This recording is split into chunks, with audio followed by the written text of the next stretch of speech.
ನಾವು ಮುಂದಿನ ದಿನಗಳಲ್ಲಿ ಕಾಲೇಜು ಹಂತದಲ್ಲಿ ಹೆಚ್ಚು ಈ ದ್ವಿತೀಯ ಮತ್ತು ಪ್ರಥಮ PUC ವಿದ್ಯಾರ್ಥಿಗಳಿಗೆ ಅರ್ಜಿ ತುಂಬುವಂಥದ್ದು ಮತ್ತು ವಿವಿಧ ವೃತ್ತಿಪರ ಕೋರ್ಸುಗಳು, ಆ ಕೋರ್ಸುಗಳಿಗೆ ಆಯ್ಕೆ ಮತ್ತು ಆ ಕೋರ್ಸುಗಳಿಗೆ ಇರುವಂತಹ ಒಂದು ಭವಿಷ್ಯ, ವಿದ್ಯಾರ್ಥಿಗಳ ಆ ಕೋರ್ಸನ್ನು ಆಯ್ಕೆ ಮಾಡಿದರೆ ಏನೆಲ್ಲ ಅವರಿಗೆ ಒಂದು ಫ್ಯೂಚರ್ಲಿ ಅವಕಾಶಗಳಿದೆ ಅಂತ ಅನ್ನುವಂಥದ್ದನ್ನು PUC ನಮ್ಮ ಪದವಿ ಪೂರ್ವ ಶಿಕ್ಷಣ ಇಲಾಖೆಯ ಅಧಿಕಾರಿಗಳೊಂದಿಗೆ ನಾವು ಸಭೆ ನಡೆಸಿ ಆ ಪದವಿ ಪೂರ್ವ ಕಾಲೇಜುಗಳಲ್ಲಿ ನಾವು ಹೆಚ್ಚಿನ ಇದನ್ನೊಂದು ಮಾಹಿತಿಯನ್ನು ಕೊಟ್ಟಲ್ಲಿ ಭವಿಷ್ಯದಲ್ಲಿ ವಿದ್ಯಾರ್ಥಿಗಳಿಗೆ ಇನ್ನೂ ಈ ಒಂದು ಕೌನ್ಸಿಲಿಂಗ್ ಪ್ರಕ್ರಿಯೆ ಅರ್ಥ ಮಾಡ್ಕೊಳ್ಳುವಂಥದ್ದು ಸರಳ ಆಗುತ್ತೆ ಅನ್ನುವಂಥದ್ದು ನನ್ನ ಅಭಿಪ್ರಾಯ.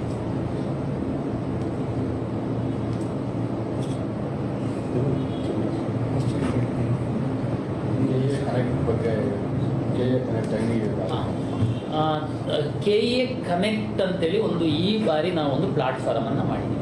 ತಮಗೆಲ್ಲ ಗೊತ್ತಿರುವಂತೆ ಸಾಕಷ್ಟು ನಾವು ಯೂಟ್ಯೂಬರ್ಸು ನಿಮಗೆ ಎಷ್ಟು ಎಜುಕೇಟ್ ಮಾಡ್ತಾ ಇದ್ದಾರೆ, ಆದರೂ ಸಹ ಸಾಕಷ್ಟು ವಿದ್ಯಾರ್ಥಿಗಳಿಗೆ ಗೊಂದಲಗಳಿದೆ. ತಾವು ಅಷ್ಟೊಂದಾಗಿ ಮಾಹಿತಿ ಇಲ್ಲದಿರುವಂತಹ ಸೈಬರ್ ಸೆಂಟರ್ಗಳ ಮೇಲೆ ನೀವು ಸಂಪೂರ್ಣವಾಗಿ ಡಿಪೆಂಡ್ ಆಗ್ತಾ ಇರುವಂಥದ್ದು ನಾವು ಗಮನಿಸ್ತೀವಿ. ನಾನು ವಿದ್ಯಾರ್ಥಿಗಳು ಹಾಗೂ ಪೋಷಕರಿಗೆ ಹೇಳುವಂಥದ್ದು, ನೀವು ಸೈಬರ್ ಸೆಂಟ್ರಿಗೆ ಹೋಗಬೇಡಿ ಅಂತ ನಾನು ಹೇಳ್ತಾ ಇಲ್ಲ. ನೀವು ಸೈಬರ್ ಸೆಂಟ್ರಲ್ಲಿ ನಿಮ್ಮ ಮನೆಯಲ್ಲಿ ಕಂಪ್ಯೂಟರ್ ಇರಲ್ಲ, ನಾವು ಆನ್ಲೈನ್ ಕೌನ್ಸಿಲಿಂಗ್ ಮಾಡೋದ್ರಿಂದ ನೀವು ಸೈಬರ್ ಸೆಂಟ್ರಿಗೆ ಹೋಗ್ಬೇಕಾಗುತ್ತೆ. ಆದರೆ ಸೈಬರ್ ಸೆಂಟರ್ ನಡೆಸೋನಿಗೆ ನೀವು ಎಲ್ಲದನ್ನು ಕೊಟ್ಬಿಟ್ಟು ನೀವು ನೀನೇನೇ ಕೌನ್ಸಿಲಿಂಗ್ ಇಲ್ಲಿ ಆಪ್ಷನ್ ಎಂಟ್ರಿ ಮಾಡಿ ಸೀಟ್ ಅಲಾಟ್ಮೆಂಟ್ ಕೊಡು ಅಂತ ಅನ್ನುವಂಥದ್ದು ಹೋಗಬಾರ್ದು ಅನ್ನುವಂಥದ್ದು ಒಂದು ವಿನಂತಿ. ಆದರೆ ನಾವು ಇದನ್ನ ಪದೇ ಪದೇ ನಾವು ತಮಗೆ ಜಾಗೃತಿ ಮೂಡಿಸ್ತಿದ್ರು ಸಹ ಕೆಲವು ಮಧ್ಯವರ್ತಿಗಳು ಸಹ ತಮಗೆ ಮಿಸ್ಗೈಡ್ ಮಾಡ್ತಿರುವಂಥದ್ದು ನಮ್ಮ ಗಮನಕ್ಕೆ ಬಂತು. ಕೆಲವರು ಒಳ್ಳೆ ರೀತಿಯಲ್ಲಿ ತಮಗೆ ಮಾರ್ಗದರ್ಶನವನ್ನು ಮಾಡ್ತಾ ಇದ್ದಾರೆ, ಕೆಲವು ಯೂಟ್ಯೂಬರ್ಸ್ ಅವರು ಪ್ರಾಪರ್ ಆಗಿ ಕೌನ್ಸಿಲಿಂಗ್ ಮಾಹಿತಿ ಕೊಡುವಂಥದ್ದಕ್ಕೇನೆ ರನ್ ಮಾಡ್ತಾ ಇದ್ದಾರೆ, ಸಂತೋಷ. ಆದರೆ ಕರ್ನಾಟಕ ಪರೀಕ್ಷಾ ಪ್ರಾಧಿಕಾರ ಸರ್ಕಾರದ ಒಂದು ಅಂಗಸಂಸ್ಥೆಯಾಗಿ ಸಂಪೂರ್ಣ ಕೌನ್ಸಿಲಿಂಗ್ ಜವಾಬ್ದಾರಿ ಹೊಂದಿರುವಂತಹ ನಾವು ನಮ್ಮ ಸಹ ಜವಾಬ್ದಾರಿಯನ್ನ ಅರಿತುಕೊಂಡು ಈ ಬಾರಿ ನಾವು KA ಕನೆಕ್ಟ್ ಅಂತ ಆ್ಯಪನ್ನು ನಾವು ಒಂದು ಪ್ಲಾಟ್ಫಾರ್ಮ್ ಅನ್ನು ಮಾಡಿದ್ದೀವಿ. ಏನು ಇದು KA ಕನೆಕ್ಟ್ ಅಂದರೆ, ಈ ನಮ್ಮ ಕೌನ್ಸಿಲಿಂಗ್ ಪ್ರಕ್ರಿಯೆಯನ್ನ ಎಕ್ಸ್ಪ್ಲೈನ್ ಮಾಡುವಂಥದ್ದು ಹೊರಗಿನವ್ರಿಗಿಂತ ನಮ್ಮ ಕೌನ್ಸಿಲಿಂಗ್ ಪ್ರಕ್ರಿಯೆಯಲ್ಲಿ ಭಾಗವಹಿಸಿ ಕಳೆದ 2 ವರ್ಷಗಳಲ್ಲಿ ಯಾವುದಾದ್ರೂ ಸೀಟ್ ತಗೊಂಡಿದ್ದವರು ತುಂಬಾ ಚೆನ್ನಾಗಿ ನಿಮಗೆ ಎಕ್ಸ್ಪ್ಲೈನ್ ಮಾಡ್ತಾರೆ. ಈ ಹಿನ್ನೆಲೆ ಒಳಗಡೆ ನಾವು ಈ ಹಿಂದಿನ 2 ವರ್ಷ ನಮ್ಮಿಂದ ಸೀಟನ್ನು ಪಡೆದುಕೊಂಡು ಬೇರೆ ಬೇರೆ ಕಾಲೇಜುಗಳಲ್ಲಿ ಕಲಿತಿರುವಂತಹ ವಿದ್ಯಾರ್ಥಿಗಳನ್ನ ನಾವು ಈ ಒಂದು ಪ್ಲಾಟ್ಫಾರ್ಮ್ ಅಲ್ಲಿ ತೆಗೆದುಕೊಂಡು ಬಂದಿದ್ವಿ. ಈ ವಿದ್ಯಾರ್ಥಿಗಳು ಈ ವರ್ಷ ಕೌನ್ಸಿಲಿಂಗ್ ಅಲ್ಲಿ ಭಾಗವಹಿಸ್ತಾ ಇರುವಂತಹ ಮಕ್ಕಳಿಗೆ ಅವರು ಕೌನ್ಸಿಲಿಂಗ್ ಕುರಿತು, ಸೀಟ್ ಆಯ್ಕೆ ಕುರಿತು, ಪ್ರಕ್ರಿಯೆಗಳ ಕುರಿತು ನಿಮಗೆ ಮಾರ್ಗದರ್ಶನ ನೀಡಲಿದ್ದಾರೆ. ಏನು ಮಾಡಬೇಕು ಅಂತಂದ್ರೆ, ನಮ್ಮ ವೆಬ್ಸೈಟ್ ಅಲ್ಲಿ KA ಕನೆಕ್ಟ್ ಒಂದು ಲಿಂಕ್ ಇದೆ, ಅದನ್ನು ಕ್ಲಿಕ್ ಮಾಡಿದ್ರೆ ಯಾರಾದರೂ ಸೀನಿಯರ್ ವಿದ್ಯಾರ್ಥಿಗಳಿಗೆ ನಿಮಗೆ ಕನೆಕ್ಟ್ ಮಾಡಿ ಕೊಡ್ತೀವಿ. ನೀವು ಪ್ರತಿ ದಿವಸ ಸಂಜೆ 5 ರಿಂದ 7 ಗಂಟೆ ತನಕ ನಾವು ಅದು ಆ್ಯಪನ್ನು ಓಪನ್ ಇಡ್ತೀವಿ. 5 ರಿಂದ 7 ಗಂಟೆ ತನಕ ನೀವು 1 to 1 ಚಾಟ್ ಮಾಡ್ಬೋದು. ನೀವು ಕೌನ್ಸಿಲಿಂಗ್ ಬಗ್ಗೆ, ಸೀಟ್ ಆಯ್ಕೆ ಬಗ್ಗೆ, ಫೀಸ್ ಬಗ್ಗೆ, ಎಕ್ಸಿಟ್, ಮುಂದಿನ ರೌಂಡ್ಗಳ ಬಗ್ಗೆ, ಕಾಲೇಜು ಅಡ್ಮಿಷನ್ಸ್ ಆಗೋದ್ರ ಬಗ್ಗೆ ಎಲ್ಲ ಮಾಹಿತಿಯನ್ನು ನಿಮ್ಮ ಸೀನಿಯರ್ ವಿದ್ಯಾರ್ಥಿಗಳಿಂದ ನೀವು ಪಡಿಬಹುದು. ಈ ವರ್ಷದವರು ಸೀನಿಯರ್ ವಿದ್ಯಾರ್ಥಿಗಳಿಗೆ ಸಹ ನಾವು ಇದೇ ಅಪೀಲ್ ಮಾಡಿದ್ದೀವಿ. ನಿಮ್ಮ ಸಹೋದರ ಸಹೋದರಿಯವರಿಗೆ ನೀವು ಒಂದು 2 hours ಸಮಯವನ್ನು ಕೊಟ್ಟರೆ ಅವರು ಒಳ್ಳೆ ರೀತಿಯಲ್ಲಿ ಕೌನ್ಸಿಲಿಂಗ್ ಅಲ್ಲಿ ಭಾಗವಹಿಸಿ ಒಳ್ಳೆ ಸೀಟನ್ನು ಪಡೆಯುವಂಥದ್ದಕ್ಕೆ ಸಾಧ್ಯ ಆಗುತ್ತೆ ಅಂತ ಅನ್ನುವಂಥದ್ದು ಹಿರಿಯ ವಿದ್ಯಾರ್ಥಿಗಳಿಗೆ, ವಿದ್ಯಾರ್ಥಿನಿಯರಿಗೆ ಸಹ ನನ್ನ ವಿನಂತಿ.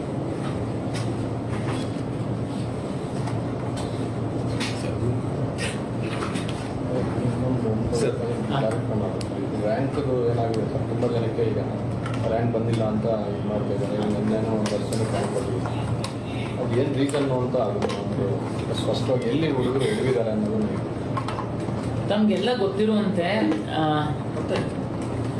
KCET ರ್ಯಾಂಕ್ ಕೊಡುವಂಥದ್ದು ದ್ವಿತೀಯ PUCಯ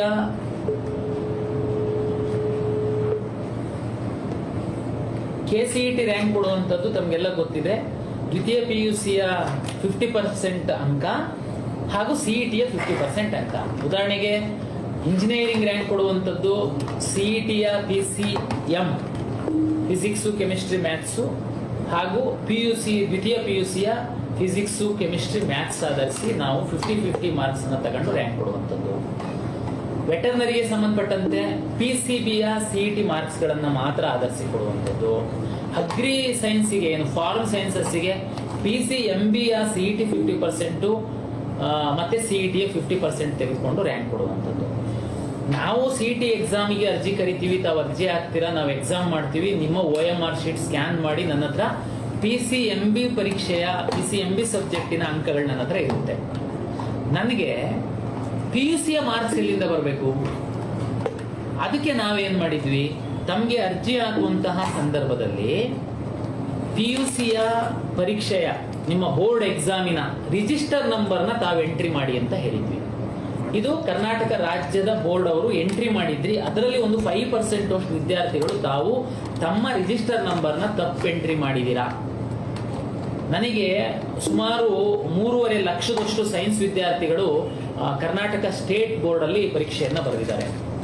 ಅವರೆಲ್ಲ ನನಗೆ ಮಾಹಿತಿಯನ್ನು ಕೊಟ್ಟಾಗ, ನೀವು ರಿಜಿಸ್ಟರ್ ನಂಬರ್ ನೀವು ತಪ್ಪರಿದಿತ್ತು ಅಂತಂದ್ರೆ ನಾನು ಯಾವ ರೀತಿ ನಿಮ್ಮ ಮಾರ್ಕ್ಸ್ ಅನ್ನ ಫೆಚ್ ಮಾಡ್ಲಿಕ್ಕಾಗುತ್ತೆ? 100, 200, 300 ವಿದ್ಯಾರ್ಥಿಗಳಿತ್ತು ಅಂತಂದ್ರೆ ನಾವು ಮ್ಯಾನ್ಯುವಲಿ ಚೆಕ್ ಮಾಡ್ಬೋದು. ಅವರು 8 ಲಕ್ಷ ಅಷ್ಟು ಮಾರ್ಕ್ಸ್, ಯಾಕಂದ್ರೆ ಆರ್ಟ್ಸ್ ವಿದ್ಯಾರ್ಥಿಗಳು ಸೇರಿದಂತೆ ನಮಗೆ ಕೊಟ್ಟಾಗ ನೀವು PU ಬೋರ್ಡ್ ಎಕ್ಸಾಮಿನ ರಿಜಿಸ್ಟರ್ ನಂಬರ್ನ ತಪ್ಪಾಕಿದ್ರೆ ನನಗೆ ನಿಮ್ಮ ಮಾರ್ಕ್ಸ್ ಬರ್ಲಿಕ್ಕಾಗಲ್ಲ, ನಾನು ರ್ಯಾಂಕ್ ಕೊಡ್ಲಿಕ್ಕಾಗಲ್ಲ. ಇದು ಒಂದು ನನ್ನ ಸಮಸ್ಯೆ. ಎರಡನೇದು, CBSE ಅವರು ಕರ್ನಾಟಕ ರಾಜ್ಯದಲ್ಲಿ ಕೇಂದ್ರೀಯ ವಿದ್ಯಾಲಯ ನವೋದಯದ ಜೊತೆಗೆ ಖಾಸಗಿ ಕಾಲೇಜುಗಳಲ್ಲಿರುವಂತಹ CBSE ಅಫಿಲಿಯೇಟೆಡ್ ಸ್ಕೂಲ್ಸ್ ಕಾಲೇಜಸ್ ಏನಿದೆ, CBSE ಅವರು ಪರೀಕ್ಷೆಯನ್ನ ನಡೆಸ್ತಾರೆ. CBSE ಬೋರ್ಡ್ ಇಂದ ನಮಗೆ ಮಾರ್ಕ್ಸ್ ಬರಬೇಕು. ನಾವು CBSE ಅವರಿಗೆ ಸಾಕಷ್ಟು ರಿಕ್ವೆಸ್ಟ್ ಮಾಡಿದ್ರೆ ಸಹ ನಮಗೆ ಕರ್ನಾಟಕದಲ್ಲಿ ಬರೆದಿರುವಂತಹ CBSE ಬೋರ್ಡಿನ ವಿದ್ಯಾರ್ಥಿಗಳ ಮಾಹಿತಿಯನ್ನು ನಮಗೆ ಅವರು ಕೊಡಲಿಲ್ಲ. ನಾವು ಅದಕ್ಕೆ ಏನ್ ಮಾಡಿದ್ವಿ, ಪ್ಲಾನ್ B ಅಂತೇಳಿ ಎಲ್ಲ ವಿದ್ಯಾರ್ಥಿಗಳಿಗೆ ಡಿಜಿಲಾಕರ್ ಎನೇಬಲ್ ಮಾಡಿ, ನೀವು ಡಿಜಿಲಾಕರ್ ಅಲ್ಲಿ ಲಾಗಿನ್ ಆಗಿ ನೀವು ಕನ್ಸೆಂಟ್ ಕೊಡಿ, ಅಂದ್ರೆ ನೀವು ಡಿಜಿಲಾಕರ್ ಅಲ್ಲಿ ಡೌನ್ಲೋಡ್ ಮಾಡಿದ್ರೆ ಅದು ನಮಗೆ ಆಟೋಮೆಟಿಕ್ ಆಗಿ ಬರುತ್ತೆ ಅಂತ ರಿಕ್ವೆಸ್ಟ್ ಮಾಡಿದ್ವಿ. ಎಷ್ಟು ಪ್ರತಿ ದಿವಸ ತಮಗೆ SMS ಮಾಡಿದ್ರು, ಸುಮಾರು 4,000 ವಿದ್ಯಾರ್ಥಿಗಳು ತಾವು ಡಿಜಿಲಾಕರ್ ಅಲ್ಲಿ ಲಾಗಿನ್ ಆಗಿ ತಾವು CBSE ಬೋರ್ಡ್ ಫೆಚ್ ಮಾಡಲೇ ಇಲ್ಲ. ಆ ವಿದ್ಯಾರ್ಥಿಗಳಿಗೆ ನಾನು PUC ಮಾರ್ಕ್ಸ್ ಇಲ್ಲ ಅಂತಂದ್ರೆ ರ್ಯಾಂಕು ಯಾವ ರೀತಿ ಕೊಡ್ಲಿಕ್ಕೆ ನನಗೆ ಸಾಧ್ಯ ಇದೆ? ಜೊತೆಗೆ ಕರ್ನಾಟಕದ ವಿದ್ಯಾರ್ಥಿಗಳು ಬೇರೆ ಬೇರೆ ಕಾರಣಕ್ಕೆ ದೇಶದ ಬೇರೆ ಬೇರೆ ಭಾಗಗಳಲ್ಲಿ ಹೋಗಿ ಇದ್ದಂಥವರಿಗೆ ಸಹ ನಾವು ಬೇರೆ ಬೇರೆ ಕ್ಲಾಸ್ ಅಲ್ಲಿ ಕನ್ನಡಿಗರಂತ ನಾವು ಕನ್ಸಿಡರ್ ಮಾಡ್ತೀವಿ. ತಾವುಗಳು ಒಂದಷ್ಟು ಜನ CBSE, ಇನ್ನೊಂದಷ್ಟು ಜನ ಆಯಾಯ ರಾಜ್ಯದ ಬೋರ್ಡ್ಗಳಲ್ಲಿ ಸಹ ಕಲ್ತಿರ್ತೀರಾ. ನಿಮ್ಮ ಬೋರ್ಡ್ ಇಂದು ಮಾರ್ಕ್ಸ್ ನಾವ್ ಹೆಂಗ್ ತಗೊಳೋದು? ಅವ್ರು ಆ ರಾಜ್ಯದವರು ಡಿಜಿಲಾಕರ್ ಅಲ್ಲಿ ಅಪ್ಲೋಡ್ ಮಾಡಲಿಲ್ಲ. ನಿಮಗೆ ಮಾರ್ಕ್ಸ್ ಅನ್ನ ಎಂಟ್ರಿ ಮಾಡಿ ನಿಮ್ಮ ಮಾರ್ಕ್ಸ್ ಕಾರ್ಡ್ ಅನ್ನು ಅಪ್ಲೋಡ್ ಮಾಡಿ ಅಂತ ನಿಮಗೆ ರಿಕ್ವೆಸ್ಟ್ ಮಾಡಿದ್ರೆ ಸಹ ನೀವು ನಮಗೆ ಅಪ್ಲೋಡ್ ಮಾಡಲಿಲ್ಲ.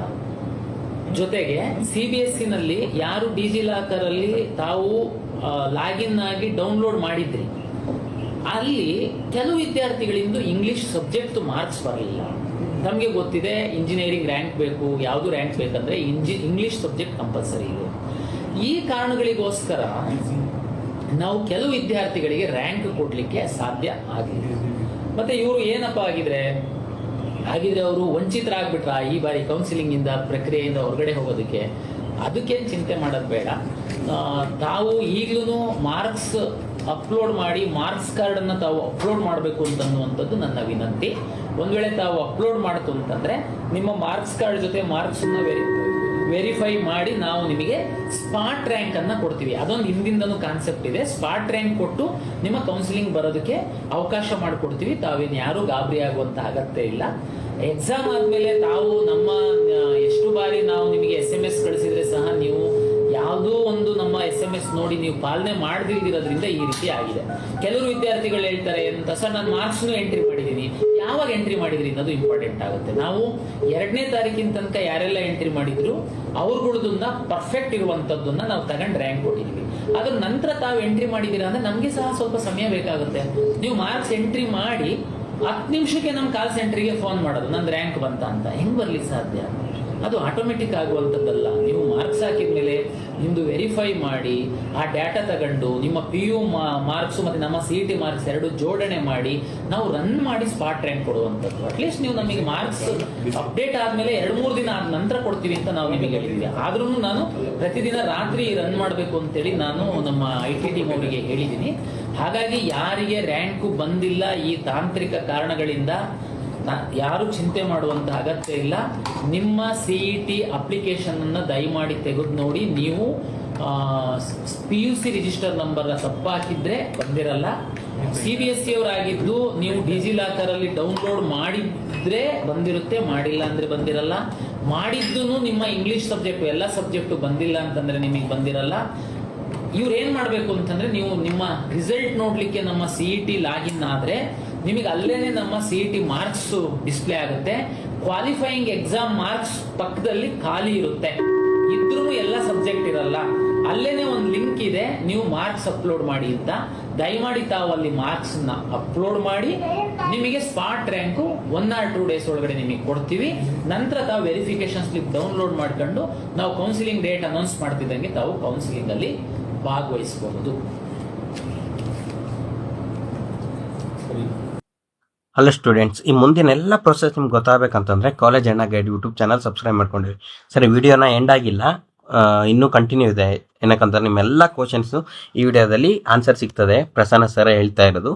ಸೊ ಇವತ್ತು ಯಾರೆಲ್ಲ ಫೋನ್ ಮಾತಾಡಿದ್ದೀರಾ, ಯಾರೆಲ್ಲ ಫೋನ್ ಮಾಡೋಕ್ಕಾಗಿರಲಿಲ್ಲ, ಫೋನ್ ಮಾಡಿದ್ರು ಬಿಸಿ ಬಂದಿದೆ, ಅವರೆಲ್ಲ ಈ ವಿಡಿಯೋನ ಕೊನೆವರೆಗೂ ನೋಡಿ. ಹಾಗೆ ಕಾಲೇಜ್ ಅಣ್ಣ ಗೈಡ್ ಯೂಟ್ಯೂಬ್ ಚಾನಲ್ ಸಬ್ಸ್ಕ್ರೈಬ್ ಆಗಿರಿ. ಅವ್ರು ಹೇಳ್ದಂಗೆ KA ಕನೆಕ್ಟ್ ಅಂತ ಮುಂದೆ ಪ್ರೊಸೆಸ್ ಮಾಡ್ತೀನಿ ಅಂತ ಹೇಳಿದ್ದಾರೆ. KA ಕನೆಕ್ಟಲ್ಲೂ ಜಾಸ್ತಿ ಜನ ಅಂತಂದರೆ 3,23,000 ಇದ್ದೀರಾ, ಕನೆಕ್ಟ್ ಆಗೋಕ್ಕಾಗಲ್ಲ. ಆ ರೀತಿ ಏನು ಮಾಡ್ತೀರ ಅಂತಂದರೆ, ನಾವು ಕಾಲೇಜ್ ಅಣ್ಣ ಗೈಡ್ ಕಡೆಯಿಂದ ಎಲ್ರಿಗೂ ನಾವು ಸಪೋರ್ಟ್ ಮಾಡ್ತೀವಿ. ನಮ್ಮ ಚಾನಲಲ್ಲೂ ಹೋಗಿ ನೋಡ್ಬೋದು ನೀವು, ಎಲ್ಲ ಕರೆಕ್ಟ್ ಇನ್ಫಾರ್ಮೇಷನ್ ಇರ್ತದೆ, ಯಾವುದೇ ರೀತಿಯ ರಾಂಗ್ ಇನ್ಫಾರ್ಮೇಷನ್ ಇರೋದಿಲ್ಲ, ಮತ್ತು ಎಲ್ಲನೂ ಇನ್ ಡೀಟೇಲ್ ಆಗಿ ಇರ್ತದೆ. ಸೊ ಅದಕ್ಕೋಸ್ಕರ ನೀವೇನು ಮಾಡಬೇಕಾಗಿಲ್ಲ, ನಾವು ಪೋಸ್ಟ್ ಮಾಡಿರೋ ವಿಡಿಯೋನ ಲೈಕ್ ಮಾಡಿ, ಕಮೆಂಟ್ ಮಾಡಿ ನಿಮ್ಮ ಕ್ವಶನ್ಸ್ ಇಲ್ಲ ಅಂದರೂ thank you sir, good information, ಈ ರೀತಿ ಕಮೆಂಟ್ ಹಾಕಿರಿ. ಮತ್ತೆ ಏನಂತಂದರೆ ಕಾಲೇಜ್ ಅಣ್ಣ ಗೈಡ್ ಚಾನಲ್ ನೀವು ಸಬ್ಸ್ಕ್ರೈಬ್ ಆಗಿರಿ, ನಿಮ್ಮ ಮನೆಯವ್ರ ಫೋನಿಂದನೂ ಸಬ್ಸ್ಕ್ರೈಬ್ ಮಾಡಿ, ಮತ್ತು ನಿಮ್ಮ ಫ್ರೆಂಡ್ಸಿಗೆ ಕೂಡ ಸಬ್ಸ್ಕ್ರೈಬ್ ಮಾಡೋಕ್ಕೆ ಹೇಳಿ. ಇದೇ ನೀವು ನಮಗೆ ಕೊಡ್ತಾರ ಗಿಫ್ಟ್ ಅಂತ ತಿಳ್ಕೊಳ್ಳಿ, ಅಷ್ಟೇನಾ? ಇವಾಗ ಕಂಟಿನ್ಯೂ ಆಗಿ ವಿಡಿಯೋನ ನೋಡಿ. ಸಪ್ರೇಟ್ ಕೌನ್ಸಿಲಿಂಗ್ ಯಾವ ರೀತಿ, ನಾವು ಕಾಲೇಜಿನ ಗೈಡ್ ಇಂದ ಸಪ್ರೇಟ್ ಕೌನ್ಸಿಲಿಂಗ್ ಯಾವ ರೀತಿ ಇರ್ತದೆ, ಮತ್ತೆ ಈ ಹೊಸ ಪ್ರೀ ರೌಂಡ್ ಬಗ್ಗೆ ಸ್ವಲ್ಪ ಇನ್ಫಾರ್ಮೇಶನ್ ಹೇಳ್ಬೇಕಾಗಿ. ರ್ಯಾಂಕ್ ಆಧರಿಸಿ medical, dental, AYUSH, engineering, farm science, veterinary ಎಲ್ಲದಕ್ಕೆ ಸೀಟ್ ಅಲಾಟ್ ಮಾಡ್ತಾ ಇತ್ತು. ನಂತರ ಯಾವಾಗ ನೀಟ್ ಇಂಟ್ರೊಡ್ಯೂಸ್ ಮಾಡಿದ್ರು, ನೀಟ್ ರ್ಯಾಂಕ್ ಆಧರಿಸಿ ಮೆಡಿಕಲ್, ಡೆಂಟಲ್, ಆಯುಷ್ ಅವರಿಗೆ ಸೀಟ್ ಅಲಾಟ್ ಮಾಡ್ತಾರೆ. ಮತ್ತೆ CET ರ್ಯಾಂಕ್ ಆಧರಿಸಿ ಉಳಿದ ವೃತ್ತಿಪರ ಕೋರ್ಸ್ಗಳಿಗೆ ಅಲಾಟ್ ಮಾಡುವಂಥದ್ದು. ಆದ್ರೆ ನೀಟ್ ಪರೀಕ್ಷೆಯ ಡಾಟಾ ನಮಗೆ ಕೊಡ್ತಾರೆ, ಅದರ ಆಧಾರದ ಮೇಲೆ ನೀಟ್ ರ್ಯಾಂಕ್ ಆಧರಿಸಿ ಮೆಡಿಕಲ್, ಡೆಂಟಲ್, ಆಯುಷ್ಗೆ, CET ರ್ಯಾಂಕ್ ಆಧರಿಸಿ ತಮ್ಗೆ ಗೊತ್ತಿದೆ ರ್ಯಾಂಕ್ ಆಧರಿಸಿ ಅದು ಕಂಬೈಂಡ್. ಯಾಕೆಂತಂದ್ರೆ ನಮ್ಮ ಕರ್ನಾಟಕದ ಪೋಷಕರು ಯಾವ ರೀತಿ ಇರುತ್ತೆ ಅಂತಂದ್ರೆ, ಮೊದಲು ಮೆಡಿಕಲ್ಲು ಕೆಲವರು ಕ್ಲಾರಿಟಿ ಇರುತ್ತೆ, ಇಂಜಿನಿಯರಿಂಗ್ ಹೋಗ್ಬಿಡ್ತೀವಿ ಅಂತ. ಕೆಲವರು ಯಾರು PCMB ಓದುವಂತಹ ವಿದ್ಯಾರ್ಥಿಗಳು ಮೊದಲು ಮೆಡಿಕಲ್ಲು, ಒಂದ್ ವೇಳೆ ಸಿಕ್ಕಿಲ್ಲ ಅಂತಂದ್ರೆ ಡೆಂಟಲ್ಲು, ಅದು ಸಿಕ್ಕಿಲ್ಲ ಅಂದ್ರೆ ಆಮೇಲೆ ಪ್ಲಾನ್ B ತರ ಇಂಜಿನಿಯರಿಂಗು, B ಫಾರ್ಮಾ, ಈ ತರ ಥಿಂಕಿಂಗ್ ಇರುತ್ತೆ. ನಾವು ಈ ಹಿಂದಿಂದ ಒಂದ್ ವೇಳೆ ಮೆಡಿಕಲ್ಗೆ ನೀಟ್ ರ್ಯಾಂಕ್ ಆಧರಿಸಿ ಸಪರೇಟ್ ಕೌನ್ಸಿಲಿಂಗ್ ಮಾಡಿಬಿಟ್ರೆ ಮೆಡಿಕಲ್ ಸೀಟ್ ತಗೊಂಡು ಅಡ್ಮಿಷನ್ ಆಗ್ಬಿಡ್ತಾರೆ ಅವರು. ಮತ್ತೆ ಇಂಜಿನಿಯರಿಂಗ್ ಇಂದು ಸೀಟನ್ನು ಸಪರೇಟ್ ಮಾಡ್ತು ಅಂತಂದ್ರೆ ಅವರು ಇಲ್ಲಿಗೆ ಬರಕ್ಕಾಗಲ್ವಾ? ಅಲ್ಲೂ ಅಕಸ್ಮಾತ್ ಅವರಿಗೆ ಮೆಡಿಕಲ್ ಸಿಕ್ಕಿಲ್ಲ, ಒಳ್ಳೆ ಸೀಟ್ ಸಿಕ್ಕಿಲ್ಲ, ಇಲ್ಲಿ ಇಂಜಿನಿಯರಿಂಗ್ ಒಳ್ಳೆ ಸೀಟ್ ಸಿಕ್ತು. ಒಂದ್ ವೇಳೆ ಇಂಜಿನಿಯರಿಂಗ್ ಮೊದಲು ಮಾಡಿದ್ರೆ ಇಂಜಿನಿಯರಿಂಗ್ ಅಡ್ಮಿಷನ್ ಆಗ್ಬಿಟ್ಟು ಆಮೇಲೆ ನಾವು ಮೆಡಿಕಲ್ ಮಾಡಿದ್ರೆ ಅಲ್ಲಿ ಹೋದ್ರೆ ಈ ಸೀಟ್ ಬಿಟ್ಬಿಡ್ತಾರೆ. ಅಂದ್ರೆ ಒಟ್ರಾಸಿ ಈ ಪ್ರತ್ಯೇಕವಾಗಿ ಮಾಡೋದ್ರಿಂದ ಸೀಟು ಆಯ್ಕೆಯಲ್ಲಿ ವಿದ್ಯಾರ್ಥಿಗಳಿಗೆ, ಪೋಷಕರಿಗೆ ತೊಂದರೆ ಮತ್ತು ಗೊಂದಲ ಆಗುತ್ತೆ. ಅದಕ್ಕೇನೆ ಕರ್ನಾಟಕದಲ್ಲಿ ಬ್ಯೂಟಿಫುಲ್ ಆಗಿ ಹಿಂದೆ ನಮ್ಮವ್ರು ಡಿಸೈನ್ ಮಾಡಿದ್ದಾರೆ ಕಂಬೈನ್ಡ್ ಕೌನ್ಸಿಲಿಂಗ್ ಅಂತ. ನೀವು ಎಷ್ಟು ಕೋರ್ಸುಗಳಿಗೆ ಬೇಕಾದ್ರೂ ನೀವು ಆಪ್ಷನ್ ಎಂಟ್ರಿ ಮಾಡ್ಬೋದು. ನೀಟ್ ರ್ಯಾಂಕ್ ಇತ್ತು ಅಂತಂದ್ರೆ ಮೆಡಿಕಲ್, ಡೆಂಟಲ್, ಆಯುಷ್ ಮಾಡ್ಬೋದು. ಉಳಿದವರು ನಿಮ್ಮ ರ್ಯಾಂಕ್ ಆಧರಿಸಿ ಎಂಟ್ರಿ ಮಾಡ್ಬೋದು. ಕೆಲವು ವಿದ್ಯಾರ್ಥಿಗಳಿಗೆ ನೀಟ್ ರ್ಯಾಂಕು ಇರುತ್ತೆ, CET ರ್ಯಾಂಕು ಇರುತ್ತೆ, ನೀವು ಎಂಟ್ರಿ ಮಾಡ್ಬೋದು. ನಿಮ್ಮ ರ್ಯಾಂಕು, ನಿಮ್ಮ ರಿಸರ್ವೇಷನ್, ನಿಮ್ಮ ಆಯ್ಕೆಗಳ ಆಧರಿಸಿ ನಿಮಗೆ ಒಂದು ಬೆಸ್ಟ್ ಸೀಟನ್ನು ನಾವು ನಿಮಗೆ ಕೊಡ್ತಾ ಇದ್ದೀವಿ. ಈಗ ತಮ್ಗೆ ಗೊತ್ತಿರುವಂತೆ ನೀಟು ಪರೀಕ್ಷೆ ಮುಂದೋಗಿದೆ. ಪರೀಕ್ಷೆ ಆದ ನಂತರ ಮಿನಿಮಮ್ ಒಂದು ತಿಂಗಳಾದ್ರೂ ಅವರು ರಿಸಲ್ಟ್ ಪಬ್ಲಿಷ್ ಮಾಡುವಂಥದ್ದಕ್ಕೆ ಸಮಯ ತಗೊಳ್ತಾರೆ. ಹಿಂದಿನ ವರ್ಷಗಳನ್ನು ನೋಡಿದ್ರೆ ನಾವು.